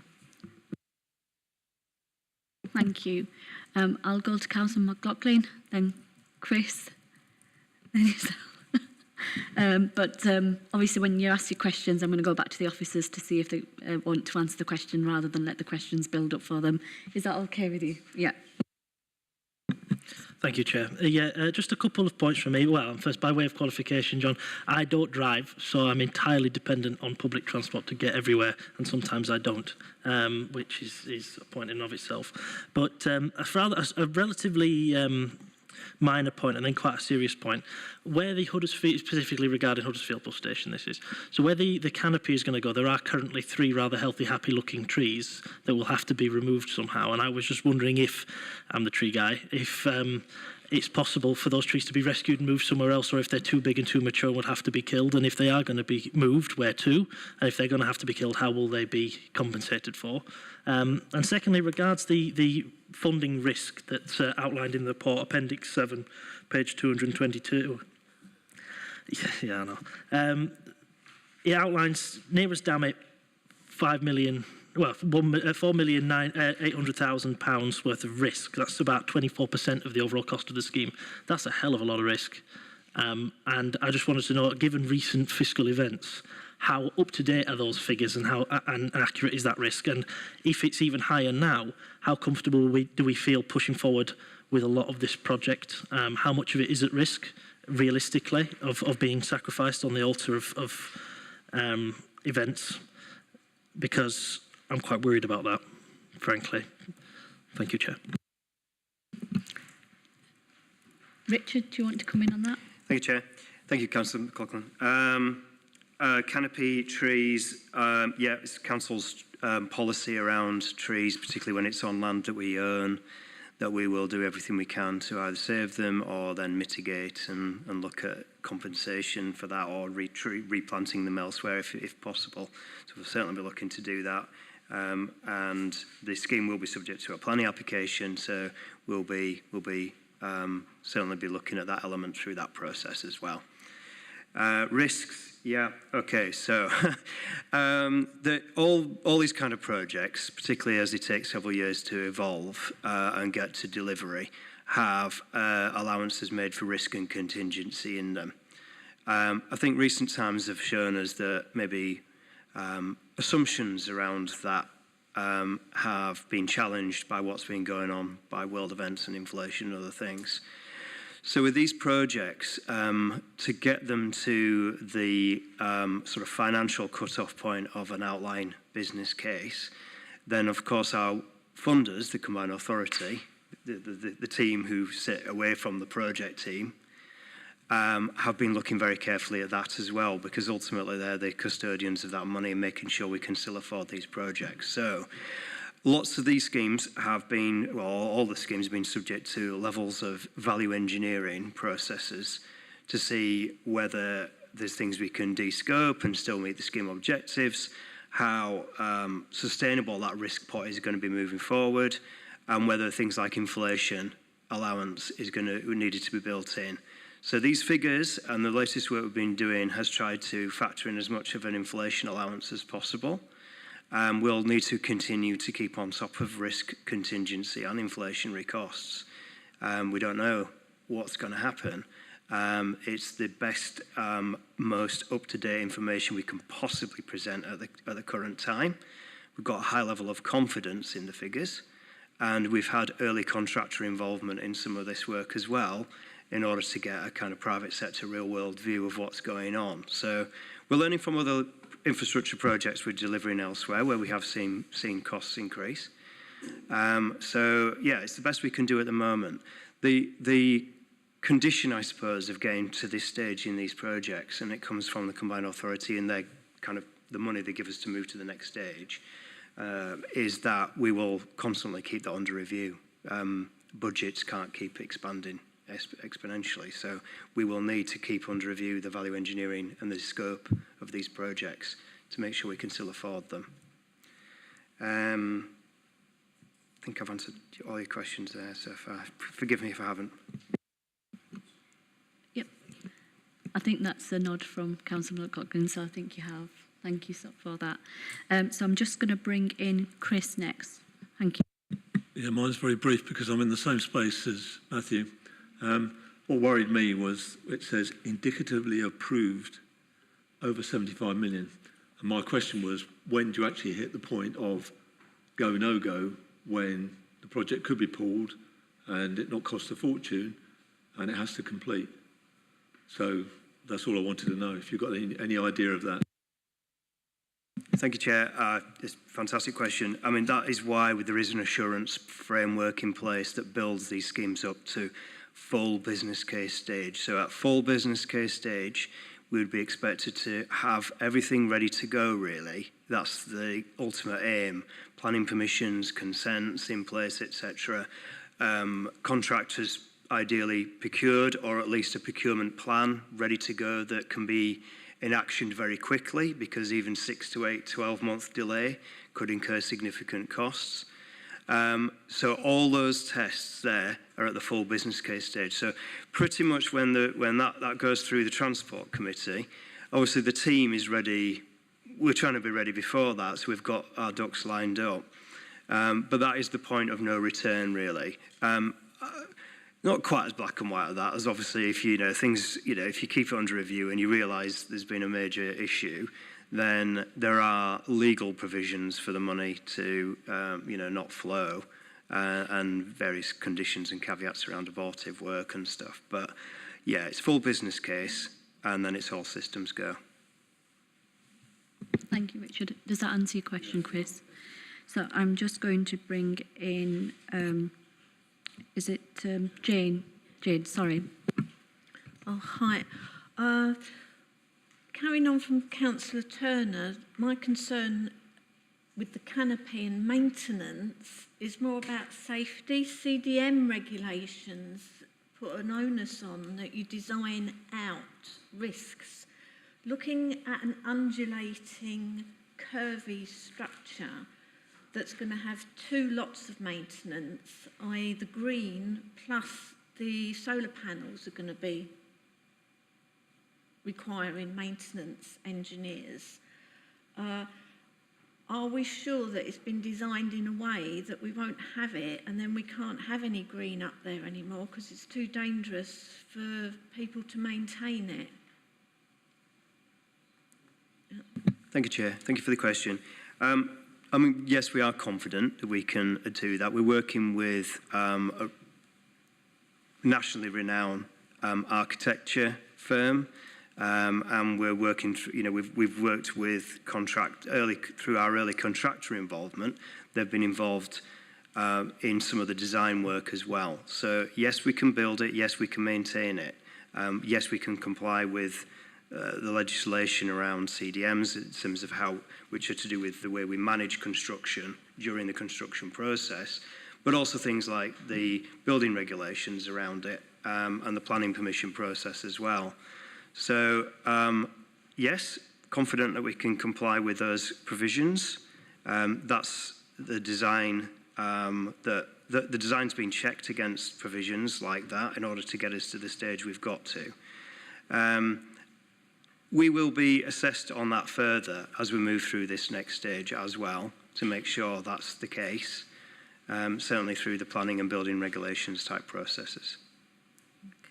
Can I just make a couple of other observations as well? When we were talking about consultation and it going out to the wider area, I can't see Heckman White, so forgive me, but in Dewsbury, it says that respondents, there are 133, and in Huddersfield, from the consultation, the respondents were 274.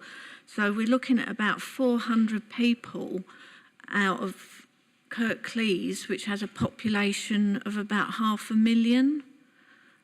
So although you may be aiming to get out to further population and people, it doesn't actually look as if that's happened much with that small amount. And then on the risks of the cost inflation, are the contracts awarded under NEC contracts? And if so, which one? Jane, new engineering contracts. Yeah, I'm not sure we'll be able to discuss the details of any contracts, but no, that's not the detail of the contracts. It's the you understand. Richard, it's not confidential, okay. Is it? No, that's fine. Yeah. Thank you, Chair. Thank you for the questions. If I deal with the sort of type of contract first, then normally these kind of projects are under through the council's contract procedure rules. we normally enter something like what has been described as an NEC contract, which is a pretty standard type of contract between public sector as a client and a contractor developer, and usually covers all the general provisions that would need to be in place for something like this. The procurement strategy, though, for these, we're going to be working up, we're working up at the moment and we're going to finalise. So if there are other advantages to things like bringing in potentially a two-stage type process, what I mean by that is that you can, and again it complies with our contract procedure rules, you could bring in a contractor earlier to de-risk the project if you think there's certain specific risky or cost elements which have been raised by members of the committee today. So that can de-risk the second stage of the process as you get into delivery. And I think with something like Huddersfield, which is quite a complicated project with different moving parts, got an internal transformation, an external canopy, you've got an operational bus station and a multi-storey car park, it's probably something we're going to have to look carefully at to see whether a kind of standard contract approach, what's called a traditional kind of procurement, would really work in that kind of example. And I think there's probably advantages to those kind of ways of doing it for all three because of the nature of what they are. Obviously, any contractual approaches or procurement strategies for Dewsbury Bus Station will sit with the combined authority and not with Kirklees Council, so that'll be their decision to make. On the consultation point, I think there's probably a difference between what we've been saying, which is we try to get out to a very wide audience where the figures we've tried to pull together show that the audience that we've reached is very extensive. Thousands and thousands of people have hit the websites and other things like that, but not everybody is clicking on providing a response. So we've tried to do some more targeted consultation that colleagues have talked about and is in the report itself to try and stimulate some responses. So we've done absolutely everything we feel we can do on that, and we've tried very hard in the last 6 months, particularly in light of advice from this committee as well. We work with the Combined Authority have a full team dedicated to this that operate across West Yorkshire. We've been working very closely with them. They have something called Your Voice, where all the information is made available, and we work very closely with them to do sort of local events. We've had colleagues go down to local parks and other events that have been going on just to try and, get the information out and get people to respond. But obviously what we can't do ultimately is force someone to fill in the form for us and respond. But we're confident that we've spread the word very significantly, and we would like more responses. But as I said, I think at this committee last time, the quality of what we've got back has been really, really helpful. It's really helped inform the design and what we're trying to achieve. And so I think that's a very important factor. It's quality as well as quantity, I know, but the quality of feedback of what we've had has been very, very helpful. So I don't think it diminishes that in any way by not having a few thousand more signatures on something, but we've done the best we can. Thank you, Richard. Jane, does that answer your questions, so to speak? Okay, thank you. I just want to make a few points, if that's okay. I just noted that there was a mention of people who had disabilities that used the bus stations, and especially hidden disabilities, like someone who might be autistic. So I'm so glad to hear that you're looking at lighting as an option, not just for safety aspects, but considering people with disabilities as well. I like the idea of a customer service desk, especially when I go to a train station, if I'm looking a bit lost. I'd like to know where the customer service desk is so I can ask which train I need to get sometimes. And I'm sure people that have disabilities would be really benefiting from that. I think something that wasn't mentioned in terms of security services within inside the bus stations. I think in Dewsbury bus station there is a security sort of desk there, and there's visible security within the station itself where people do walk around and manage things. But that'd be really good if we could get that across the board in all the bus stations, I feel. And I think some of my colleagues have touched upon very good points. I think one thing is that a lot of these plans are focused on specific towns, and I noticed Batley wasn't on there. And I'm just thinking, in order to increase network usage, we really need to be looking at all the areas in different ways, and trying to join them together rather than creating hubs, because those hubs are essentially going to take your customers to maybe a rural area, maybe a smaller town. So I think we need to be looking at it from a more overall arching view rather than focusing just on them, and how do those smaller towns that you've missed out, how do they link into the actual bigger hubs that you've got identified in this plan? But yes, I don't know if you want to come back on any of those. Thank you, Chair. Yeah, I agree with those points, and thanks for your support on others. I think the thing about other locations as well, and connecting up with the central hubs around bus is a really important point. It will come, I'm sure. We're doing our own work around local transport strategy work to help understand what a better bus network looks like. And I mentioned earlier the bus service improvement plan that the Combined Authority are working on with partners, which includes a kind of bus network kind of development plan as well. Obviously, at the moment, that's working with the bus operators to see what they can do over time. And we've done a lot of work around sort of bus frequency of routes and the quality of those routes, and the connect where they're heading, which main corridors, bus corridors, are needed to be prioritised, I suppose, in order for us to make sure we get the connectivity we want. So there's a lot of work going on in that space, and obviously a lot of that will then play into whether we really do drive up bus patronage at some of these bus stations as well. There are no current sort of funding plans for other locations, but our pipeline of where we would like further transport investment to go includes a number of other bus stations and bus hubs and bus routes. So we would certainly like to be able to bring that to the fore when government funding is available. Yeah, thank you. I'm happy to note that that's going to be considered when you get government funding. Thank you so much. I'm guessing nobody else has got any comments or questions. I'd like to thank all of you for coming for this agenda item. And I just do hope that you can take the panel members' comments and questions into consideration. And I hope we haven't scared you off too much.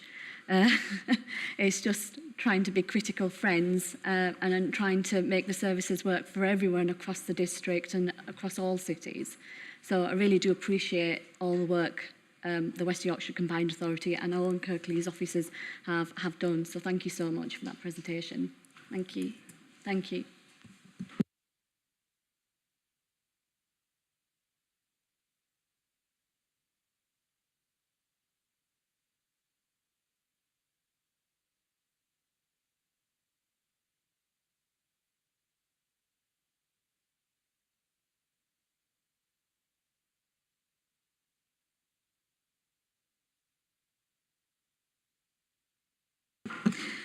So, panel members, we need to go on item 9, which is the work programme for this year to the beginning of next year.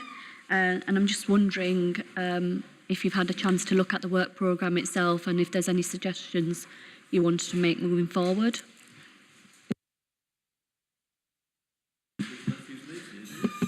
Well, anything about trees, that's my forte. But no, just on the future of bus patronage, which is something I've asked repeatedly to be included in the work schedule and was indeed on there, is now no longer on there. I think it was supposed to be part of this month, but I presume it was cut out for practical reasons if this was already going to be an extremely long meeting and an extremely large amount of reading for us. But I wouldn't like to see it dropped altogether. So can we either discuss when it might fit into our calendar going forward, or at least be added to the items not yet scheduled list at the bottom, which it isn't included in, just so that it's not dropped off and forgotten about completely. Yeah, absolutely. I'll pick that up. Councillor Taylor? So I'm not sure why we've deferred road safety speeding enforcement. So I thought that was, we talked about it at council as well, didn't we? Why is that moved off?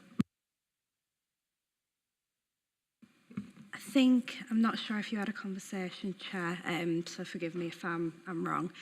From what I understand, it was to allow the relevant officer to be able to attend and present it. I don't think it was time critical, but I think we will be looking to do it this side of Christmas, but we still need to have a conversation to rearrange. So just to add, I've just remembered something. Graham West is actually, sorry, it's been a long meeting. Graham West is actually on annual leave, and it was felt that it would probably be better if he had attended to lead that particular agenda item, and therefore it was delayed for that purpose. So when are we doing it? We're going to add it into one of these, like either the November or the, well, it just have to be the November one, won't it? Because that's the only one we've got. We'll add it into the next item as soon as Graham's back. We'll liaise with him and Jodie will, and we'll get it put onto the next meeting, hopefully, yeah. Chris? Haven't we already got something that we've got to review, the Air Quality Action Plan? That's supposed to be done in the autumn, isn't it? So, presume that's in the next meeting as well. Yes, this is another one that we just need to pick up in a briefing with the chair and the relevant officers. I think when we originally met to plan our work programme, we discussed the idea of just circulating the monitoring data. But I think there might be a conversation to have around potentially bringing it to a meeting if there is space on the agenda. But that is something that I think the chair will want to pick up in meetings with officers about. So it's on radar. Is there any further comments or questions I could take back? Oh. Go on, Jane. Yeah.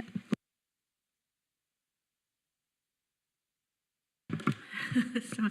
We had 3 people from the climate change, and then we had the cast of a blockbuster film, amount of people there, and they had to sit and wait for an hour. Can they not be invited? It just seems to waste their time. Not that it's a waste having knowledge of things, or if we'd swapped it round so the 3 people had to wait and the other people could get off.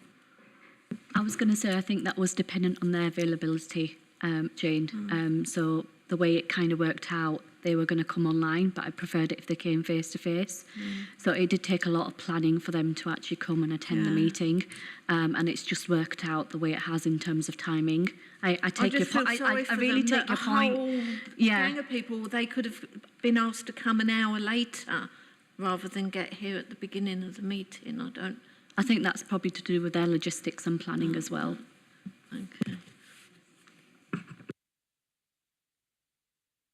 Anything else? Any other matters that we need to consider or think of for the next meeting, apart from the ones that have already been mentioned? No, that's great.